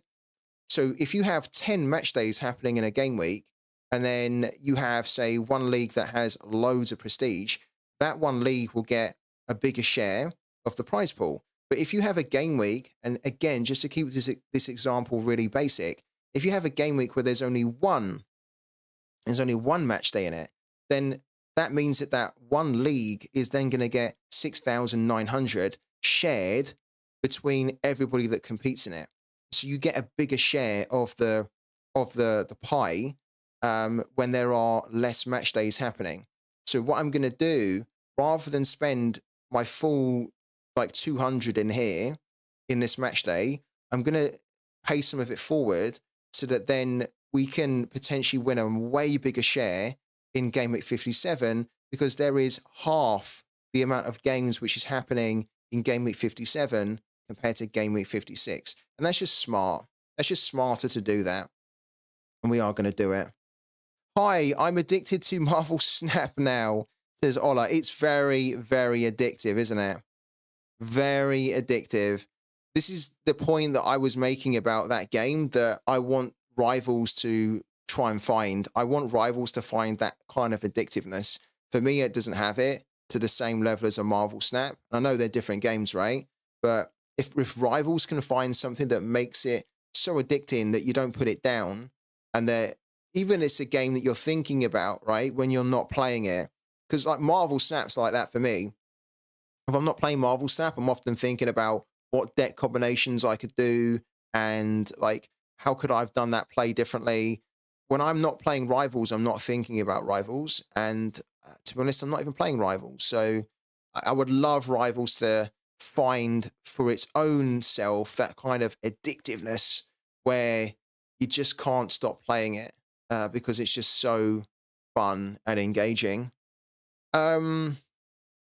Great stuff, man. Unfortunately, had a few surprise DMPs cost me this weekend. Was 11 points off threshold with a DMP.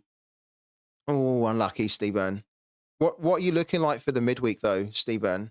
Is the midweek looking good? Like, do you have good teams for it, or is it a bit of a write-off before the game week's even started?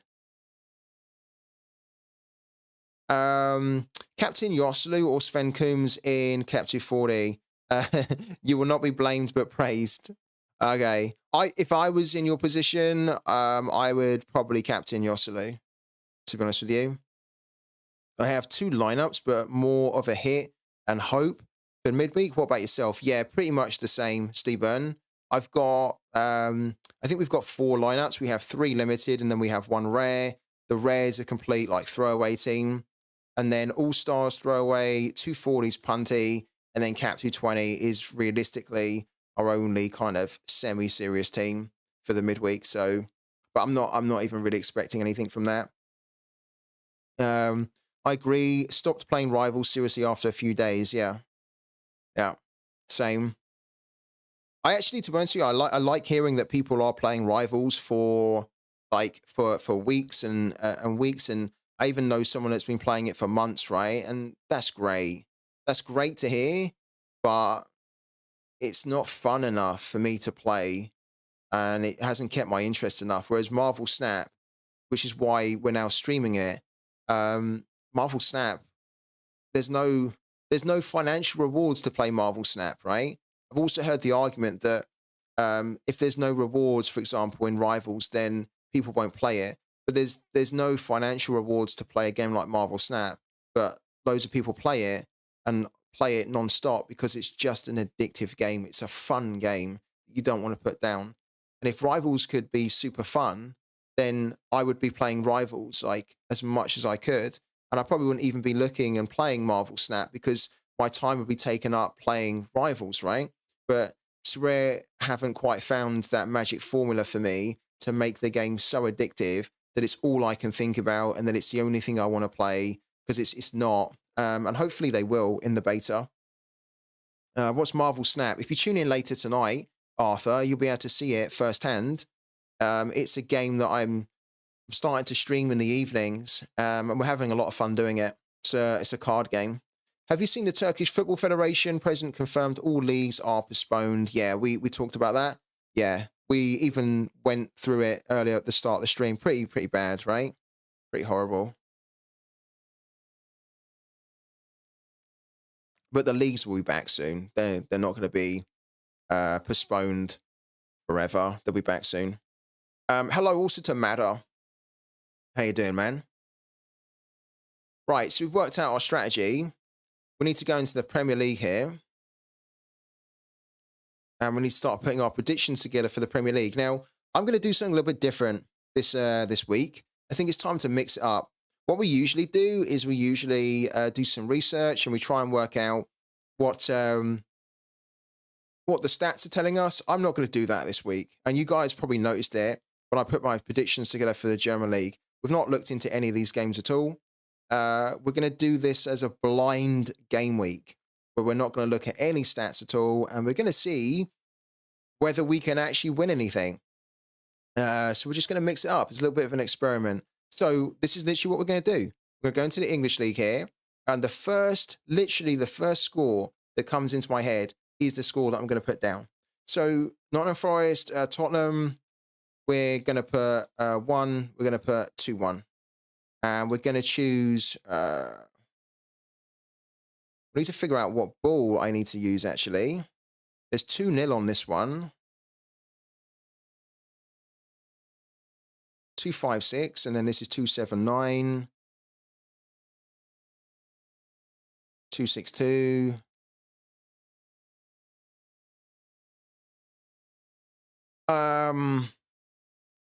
Let's do this one because it has the 2-0 as well. So if it ends up being 2-0, we get 13.5. Let's do that. All right, and then Man City, Crystal Palace, we're going to do 4-0. We're going to do 4-0, and we're going to use instead, what's that? I'm going to use this ball instead, I think, 350 for the home and over 2.5. Do it. Then Chelsea, Sheffield United, we're going to do... Sheffield United are really bad. I think Chelsea can score 3 against them, so let's do Chelsea 3, Sheffield United 0. Let's do that. Bournemouth Luton. Wow. Bournemouth are playing really well at the moment. I'd love to put Luton to win this one, but I can't see it, so I'm going to go Bournemouth 2, Luton 1. Yeah, I think Luton will... Funny enough, I think Luton will provide a better challenge for Bournemouth than Man United did. And I think it'll be a tighter game than what Bournemouth had at Old Trafford. But I think, yeah, Bournemouth can get the win here. I'd love for Luton to win, but I don't see it. Just do that. Newcastle, Fulham. Fulham are flying at the moment. Newcastle are going to be a little bit tired, probably, from their game against Milan. So this is an interesting one. I'm actually going to put this as a draw. I think that Newcastle are going to underperform. They have such a difficult game against Milan. Could be a little bit tired. No, I'm not going to put it as a draw. I'm going to put it as 2-1. I think Newcastle will edge it, but only just. So let's do that. 2-1. Burnley, Everton. Burnley are not doing that great. Everton are doing decent now. I fancy Everton to get this one. Are Burnley going to score? I don't think so. We're going to do that. Where's our 2-0? We've got 2-0 here.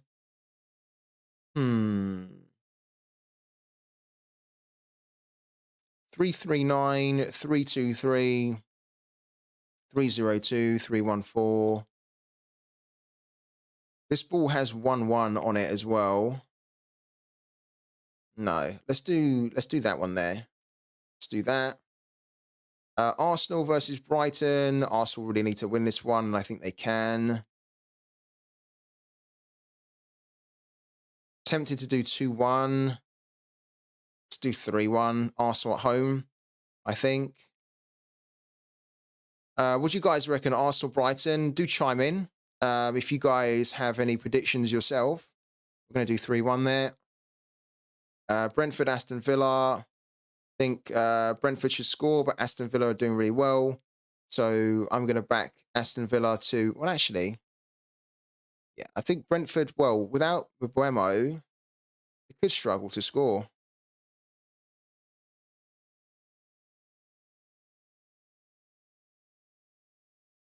They could struggle to score. Let's do that. Let's do 2-1. What do you guys reckon? Brentford, Aston Villa? Aston Villa are doing amazing at the moment. So I think Aston Villa should be able to outscore them. Just trying to weigh out whether they're going to concede or not.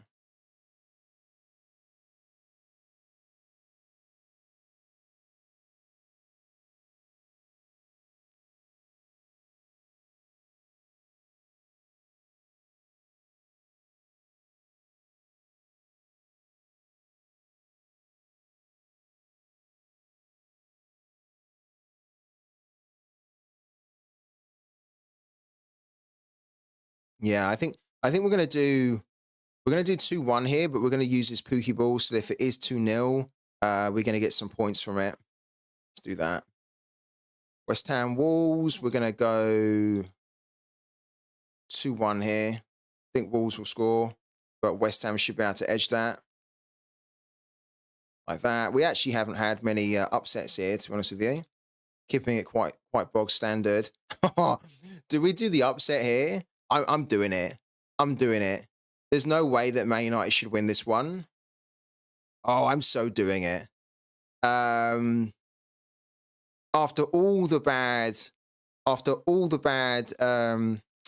performances from Man United, I'm gonna do it. I'm gonna back a 2-1 Man United win. We're gonna be edgy here, and to be honest with you, Man United should no way win that 1-2-1. But I think we're just gonna be edgy here. Oh, I don't think we want to use this Pookie ball. 7-0 to Liverpool's probably right, isn't it? Yeah, 7-0 is probably the one, rather than 2-1 Man United.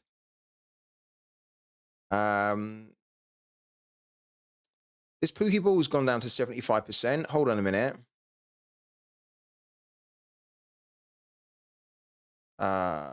Okay, we need to refill the pressure on that so that we don't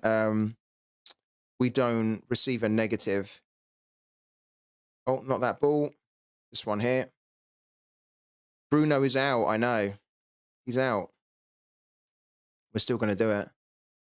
We don't have enough Pock, but we have enough Matic, I think. Yeah, we can refill it using the Matic. Let's do it. When you write off Man United, they usually then produce their best ever score or their best performance when you write them off. And we don't have any upsets in our Premier League predictions, so I fancy doing something a bit different. Let's do it. Let's go back down here, and then we do 2-1. I think over 2.5 is what we need to prioritize. This is our over 2.5 ball. So I think we do need to use it. 681, 635, 613, 671. Yeah, cool.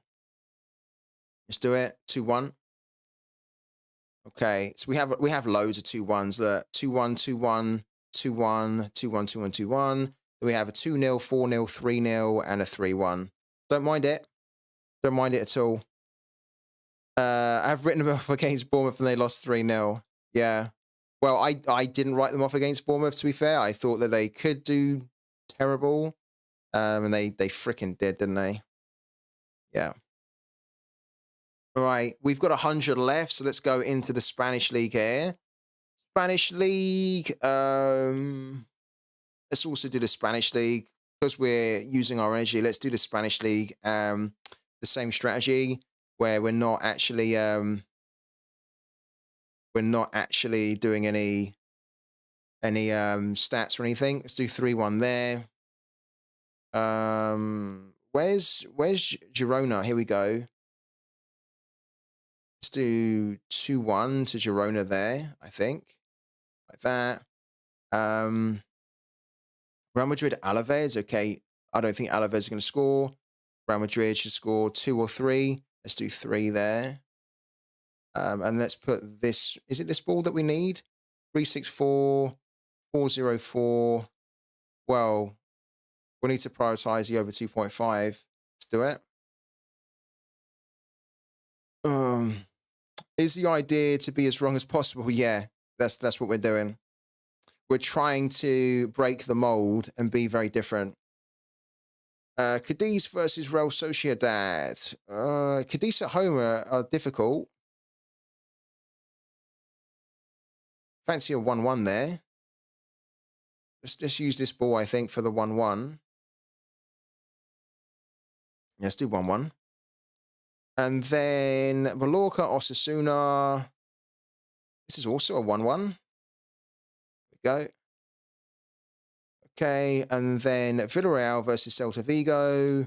Let's give Villarreal 2, Celta Vigo 1, like that. And then do it. Isn't it going to be funny if I now look at my collection? We don't have a Spanish ball, do we? Otherwise, we've just done the dumbest thing ever there by not using our Spanish ball. I'm pretty sure we don't. We have a Brazilian. This is the German. This is the Brazilian. And then this is a Japanese one. And then, yeah, these are our 4 rares. Okay, cool. I was just doing the predictions then. And I was thinking, do we have a rare Spanish ball that we should just be using for every single prediction? And luckily, we don't. Athletic Club versus Las Palmas. Let's do 2-0 there.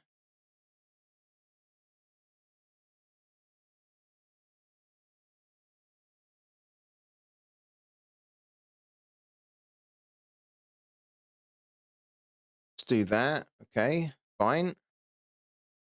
And then Granada versus Sevilla. Not fancying Granada, but I think they'll score 1. And then Sevilla will score 2. 292, 270, 254, 277. Let's go back. Choose this one for the 2-0 as well. Set the prediction. And then this one here, Atletico versus Getafe. Is this Atletico Madrid?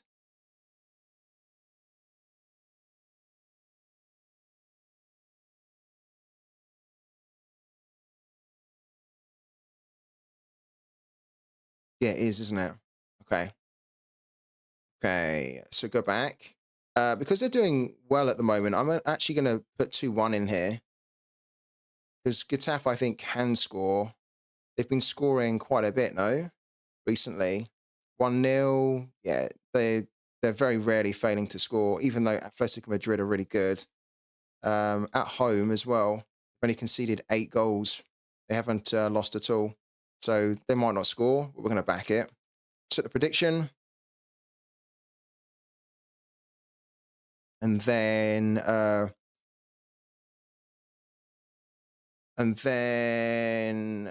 where we at? Vallecano. Okay, let's do. I don't really know how to feel about this one. Let's do that one. 2-1. Let's do that. Cool. All right. Back in a second, guys.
All right, guys, we're back again. So our predictions for Pooky are done. This is actually the quickest that we've ever done our predictions. It's quite nice as well. I got to be honest with you. It's quite nice where, we can just do it in 5 minutes. That's what I love about Pooky. If you've got the time and if you've got the patience and if you really want to dive into the stats, you can. And then you can spend a lot of time planning your predictions. Or you can just do what I done. Just think, you know what? This week, we're not going to spend a lot of time doing it. We just want to make it nice and easy.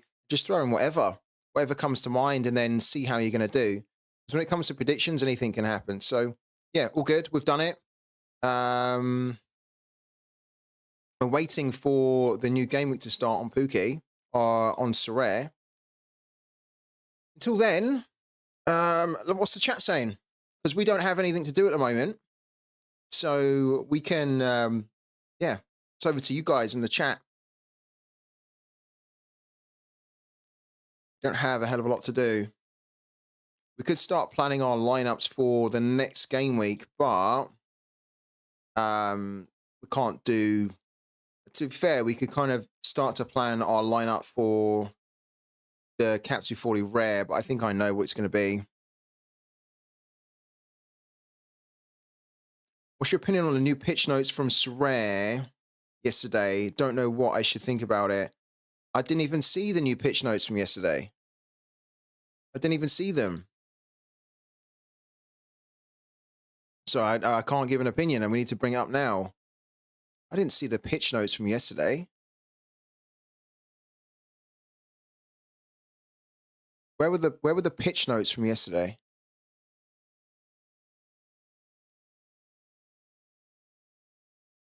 Like, this isn't the pitch note.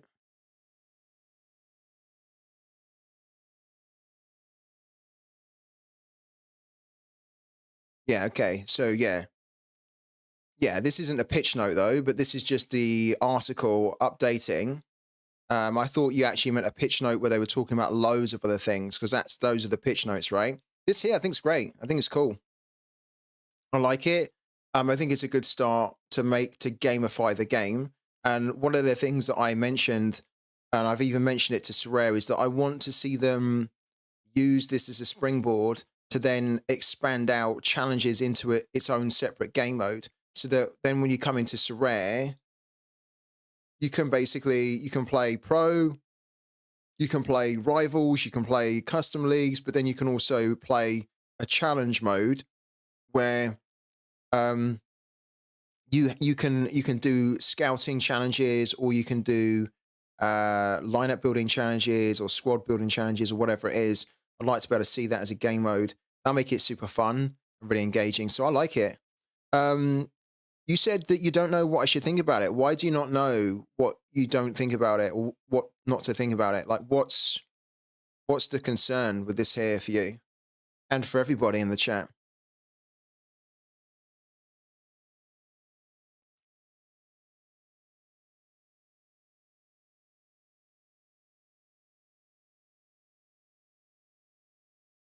Like, for me personally, I don't see any negatives with this at all. Like, none. But if you guys do, then I'm all ears. I want to hear them. But I can't see anything negative with this at all. I do see some areas for improvement, but I think the concept's great. And I think it just helps to make the game a little bit more engaging.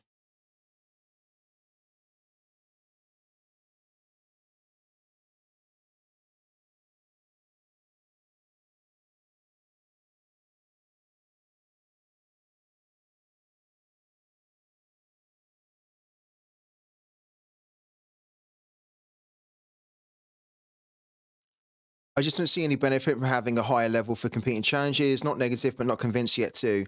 Yeah, I think eventually they'll add something on. You know what Sorare is like. They have an idea, they put it into the game, it's half-baked, it's half-finished, and then eventually they'll complete it later on. If we're being honest about it, I agree. And if Sorare are being honest about it, what they would have loved to have done and what they should have done is added it into the game and then said, when you reach X amount of level, or when you complete all the levels, you get this as a reward. But that's Sorare, isn't it? They don't take their time to put something together. They put something out which has promise and potential, and then we have to wait until they finally get round to kind of like completing it. So I agree with you that I think that, yeah, there's no real incentive at the moment, or like reward or motivation for getting all the challenges done. It's more just kind of like an unrewarded thing that you get, just almost like a bragging thing. But eventually, I'm sure that they will do something where maybe they add extra levels on or extra challenges, and then they say when you get to a certain level, you get X amount of Sorare coins or something. Yeah, I think it will come, but that's just classic Sorare, isn't it? Yeah, I'm kind of.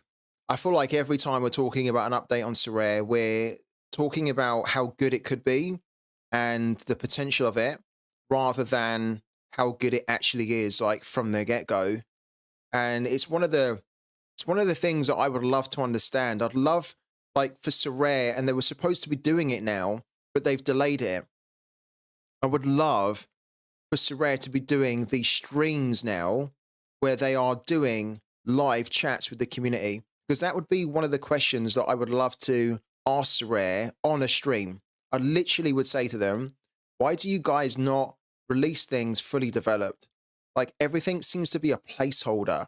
Everything seems to be that it's kind of half done, and then you put it out and then you keep building on it as time goes. Is it literally a case that they are under so much pressure just to try and get everything out? Are the management putting them under pressure to get something done, and that they have to get it done by a certain time and they don't have the resources? What is the reason? Because like, it's great that this is actually pretty decent, the challenges, but as you say, there's things missing from it, and there's things not quite complete with it. And it's this thing. It's something that we see on everything now. Custom leagues is look, like, what's this here? When they released this, this was okay, but it wasn't fully developed. We've been waiting for it to get good. It hasn't really got good. Apparently, they are testing a really cool format with the custom league. So they basically launched it, but it wasn't really properly ready, and then it's just taken them so long to develop the improvement of it. Even things like the lobby, this new lobby, right? They launched the manager homepage back in January. They had a different lobby to this, and then everyone was kind of saying, wasn't that great? Wasn't that intuitive? New users struggling to understand it. So then, like, it was almost like a placeholder where they already had an idea to improve it, but just they don't. It's just so frustrating. So frustrating. Exactly. I don't understand why they put half-baked things into the game and let everyone guess what's coming after it instead of adding when it's fully developed. Yeah, me too. It's one of those things that does frustrate me a little bit. Everyone is like, okay, cool, but what to do with it? It feels like they always try to release new things as fast as possible to not let people get bored by the current state of the game. Yeah, it does seem a little bit like that, doesn't it? That there hasn't really been enough evolution of the gameplay and of things in the game to make it super engaging and constantly fresh and really fun still. And so they're thinking, okay, we haven't really released anything maybe in a while. This isn't really ready, but put it into the game because it's kind of half there or it's close to where we want it to be. And then it just gives people something new again to still keep them engaged and interested in the game. And then it just gives us more time to then also get it finally right, but it's already kind of halfway in the game. Yeah. EA Sports Mobile, FIFA Mobile does streams every time before they release a new event to show people the event, how it's working, and answer questions. I don't like EA at all, but that's something I like to see from Sorare. Yeah, I agree.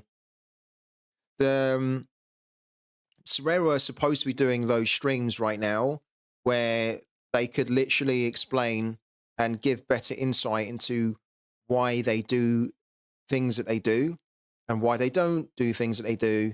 And it's really disappointing that they pushed it back because it was supposed to be something that they were doing from September, and I was really looking forward to it. And I'm hoping that we get it in the new year. But I also agree they are doing better communication wise, but yeah, there's just a lot of things that still piss me off about how they manage the game, to be honest with you. Yeah, after a month. I think he means the game week, though, doesn't it? When is the game week? The month-long game weekend? Is it? Is it? Is it next weekend? I think we're halfway through. I think we're just over halfway through now. So I think there's another 4 game weeks left of it. Arthur, another 3 or 4.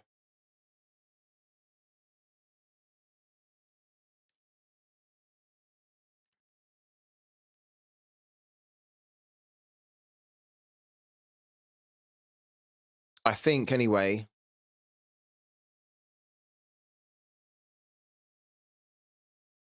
Does it not say? It usually says, doesn't it, in the month long?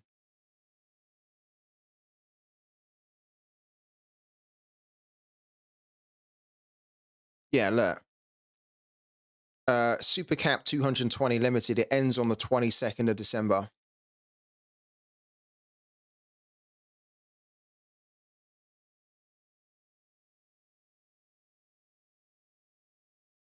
It's quite cool, yeah. It shows you. I actually haven't really checked the screen out before, but it shows you here your past results in it, which I think is pretty cool. Yeah, look. 22nd of December, game week 434.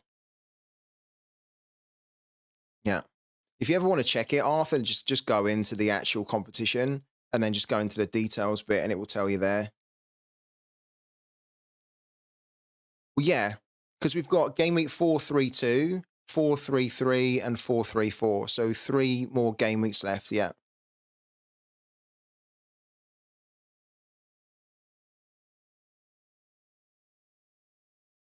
I'm currently 2,795, 1,092. It's not that high, really. Our projected reward is a freaking tier 5, isn't it? I think that I could have, because you guys know that I'm good at Cap 220, and we kind of prioritize Cap 220 when it's not the Super Cap. We put most of our best players in there, and we usually do very well. But I can't do it, guys. I can't prioritize my best players to potentially win a 40p card.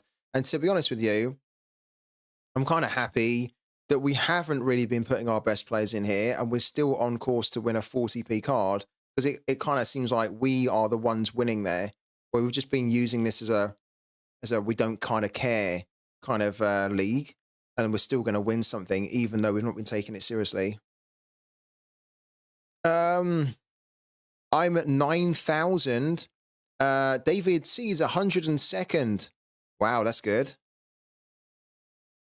102nd will get you a tier 2 at the moment. Going to be really tricky to see how people will do their lineups in amateurs and semi-pros in January when the Prem players are at the Africa Cup and the Asia Championship. Yeah, it will be. There'll be some good opportunities there as well, won't there? With all those, some of those players going away for international duty.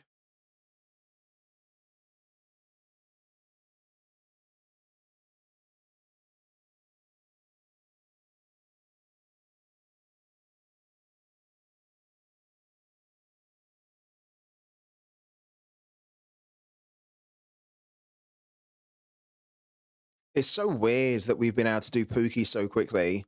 Usually we're doing Pooky right up until the game week, and it's actually quite refreshing that we're not doing it.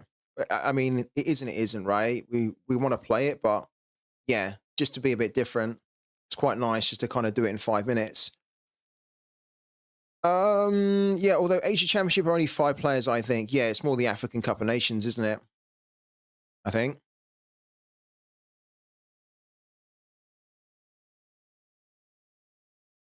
We might as well, given that we've got 45 minutes, we might as well do a very quick DMP check on these 5 players here. Not that I'm expecting to see anything, but we might as well do it now. Okay, Mike Magnan.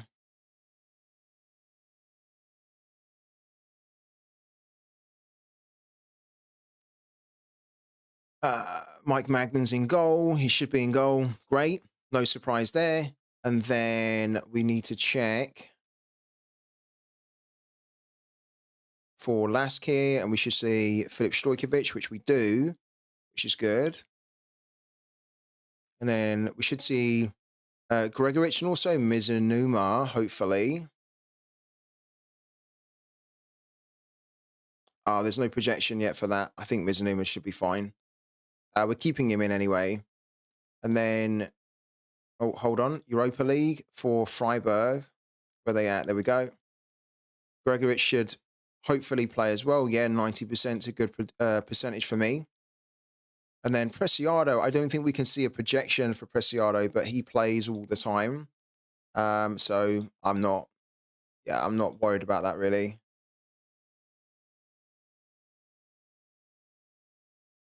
Yeah, we don't see a projection for it. That's okay. Cool. We're good.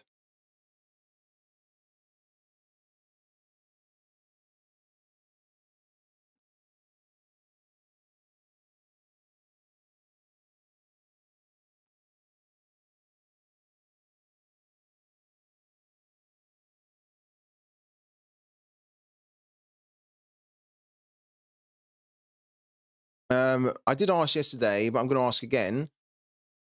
Does anybody in the chat have anything bad to say, or have we completely missed something that's quite glaringly obvious as a negative?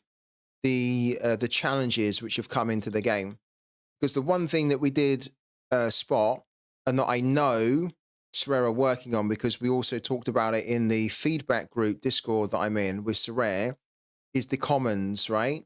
The fact that the commons, if you've been playing the game for a while, you can't actually complete the common challenges anymore because there's no way for you to compete in common competitions. So something that they might be doing, they might think about doing, is just completing it for everybody who can no longer participate in it. So they all just the whole common challenges get completed. That might be what they're doing. But other than that, I can't think of anything seriously negative for it.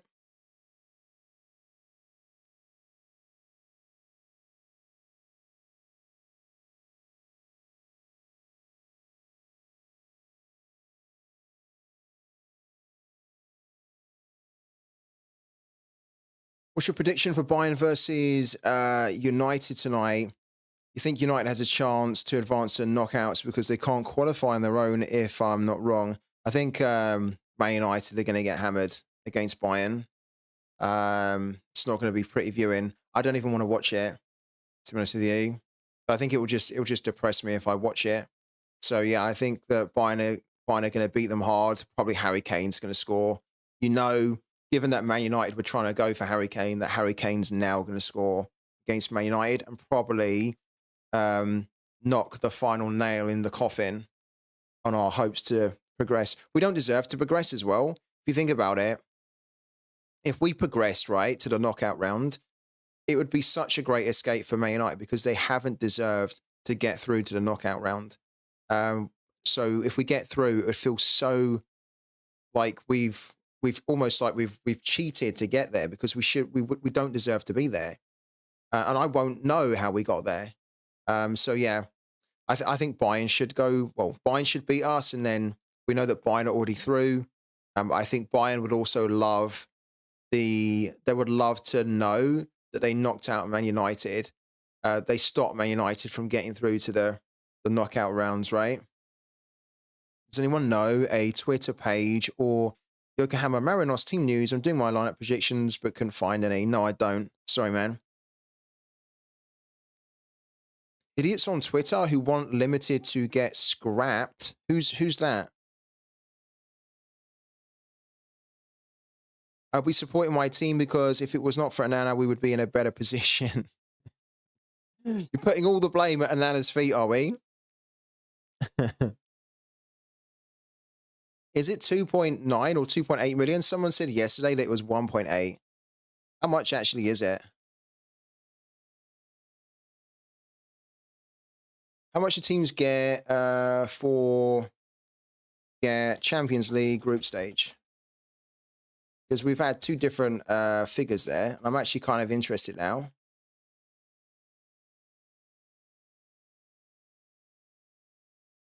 Let's have a little look.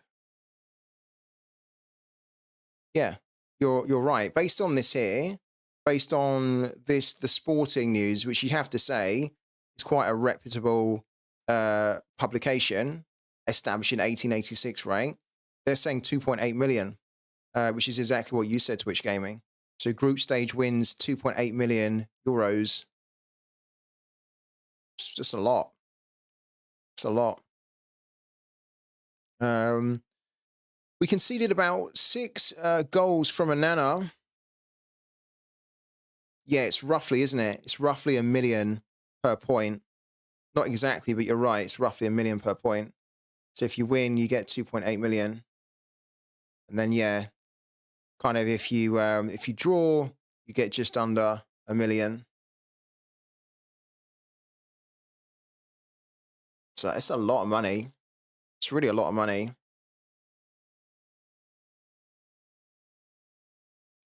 The winner gets 20 million. Runner-up 15.5. Reaching the group stage is worth 15.64 million. That's a lot, isn't it? Just to reach the group stage, that's so good. Really so good. And then there's also broadcast marketing payout, coefficient payout as well. Cool.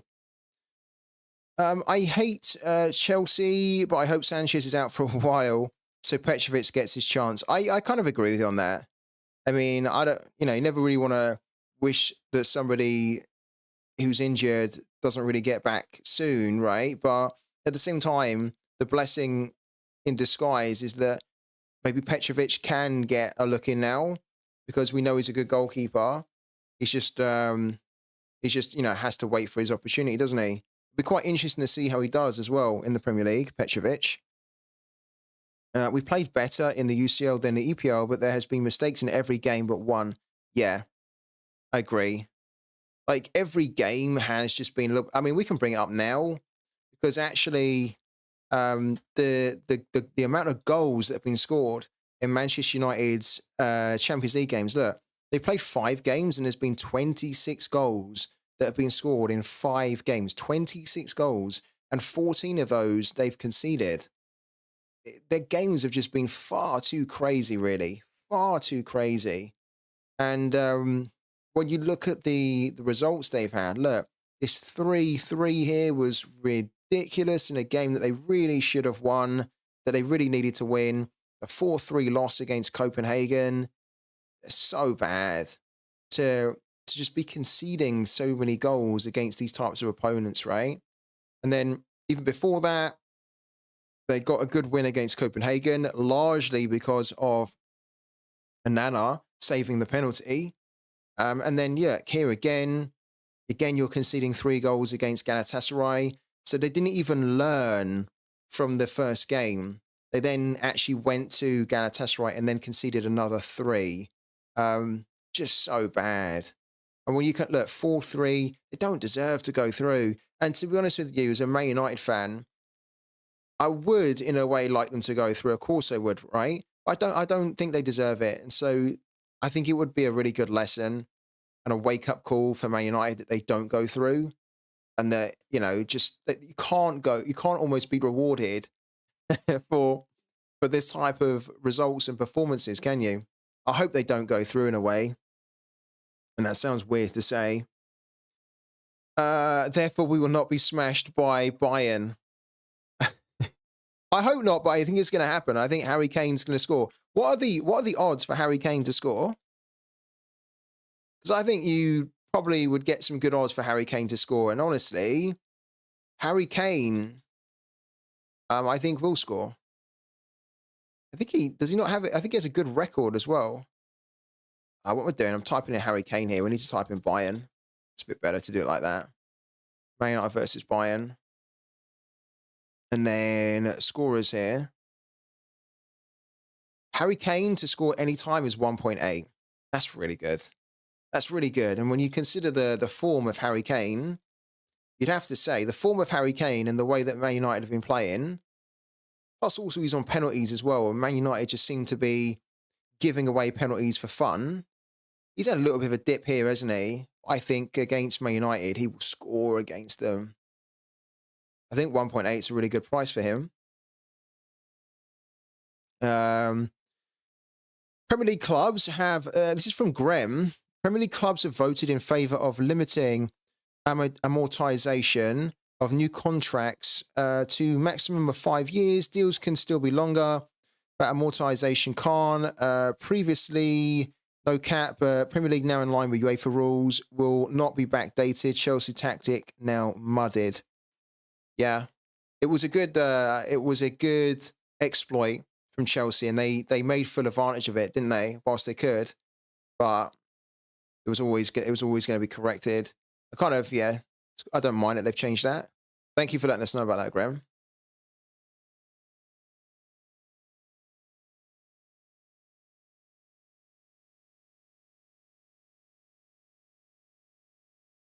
Okay.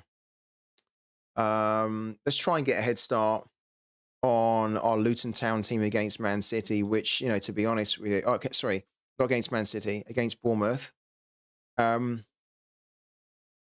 be honest, we don't have a load of options here.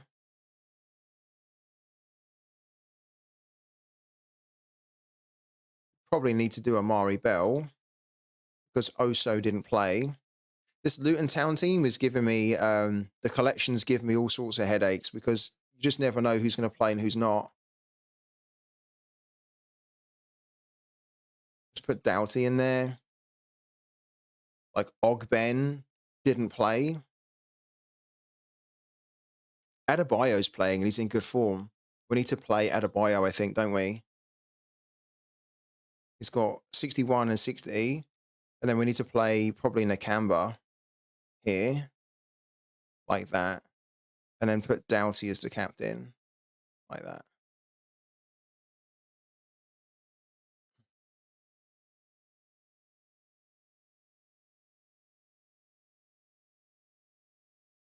That's probably okay.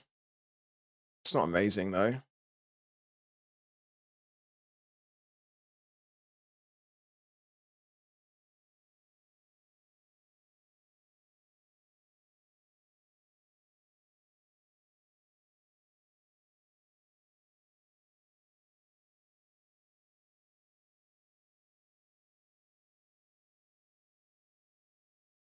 Okay, Ryman at home. Masovic at home. Stogart.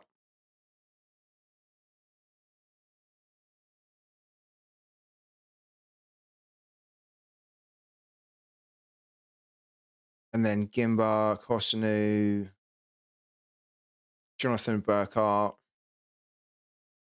Okay, I actually quite like that. I think that's fine. Yeah, cool. What are you guys saying in the chat? We're good. We're actually good. We're almost just trying to search for things to do at the moment. We're actually golden. We're well ahead of the game. So what else do you guys want to go through or discuss on the stream? You tell me.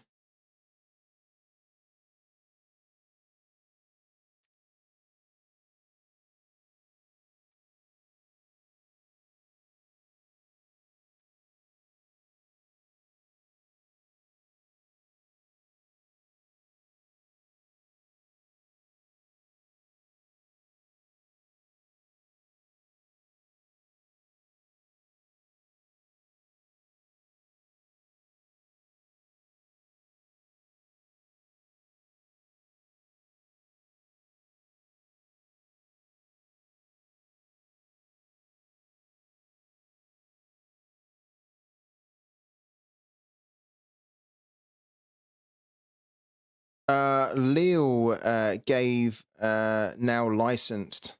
Okay. New card on the auctions market. So let's have a little gander. The Saka unique is pretty cool. I reckon that'll go for a lot.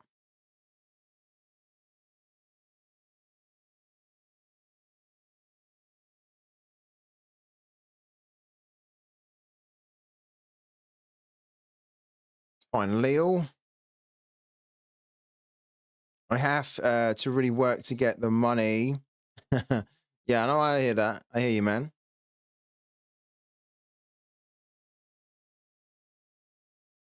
Lucas Chevalier is a really good goalkeeper to try and get in on. I don't think that there is.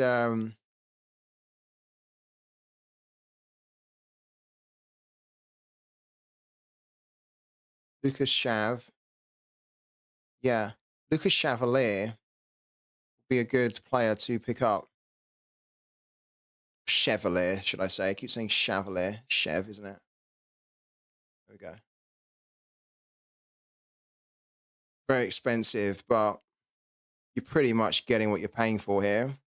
Getting a lot of good scoring, under 23 utility. Yeah, they're really good. Yeah, yeah. I know all about them. They're pretty good.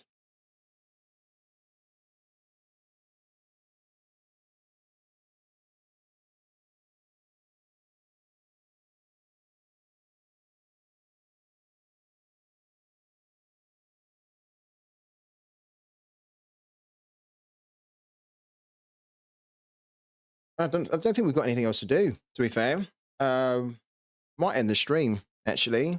It's a bit random because we usually go long term, but there's nothing we can really do. To be honest with you. So yeah, if you guys don't have anything else for us to talk about or go through, I think we're going to end the stream early today, and then I'll be back a little bit later, and I'll be doing Marvel Snap later on tonight. But I think we've covered everything. We've done our Pooky predictions. So that's the thing with Pooky. When you do your predictions, there's almost nothing else really to do, and we don't have any energy to update them. So we're kind of done with this for the moment. So yeah, thanks so much, guys. I'll catch you later on.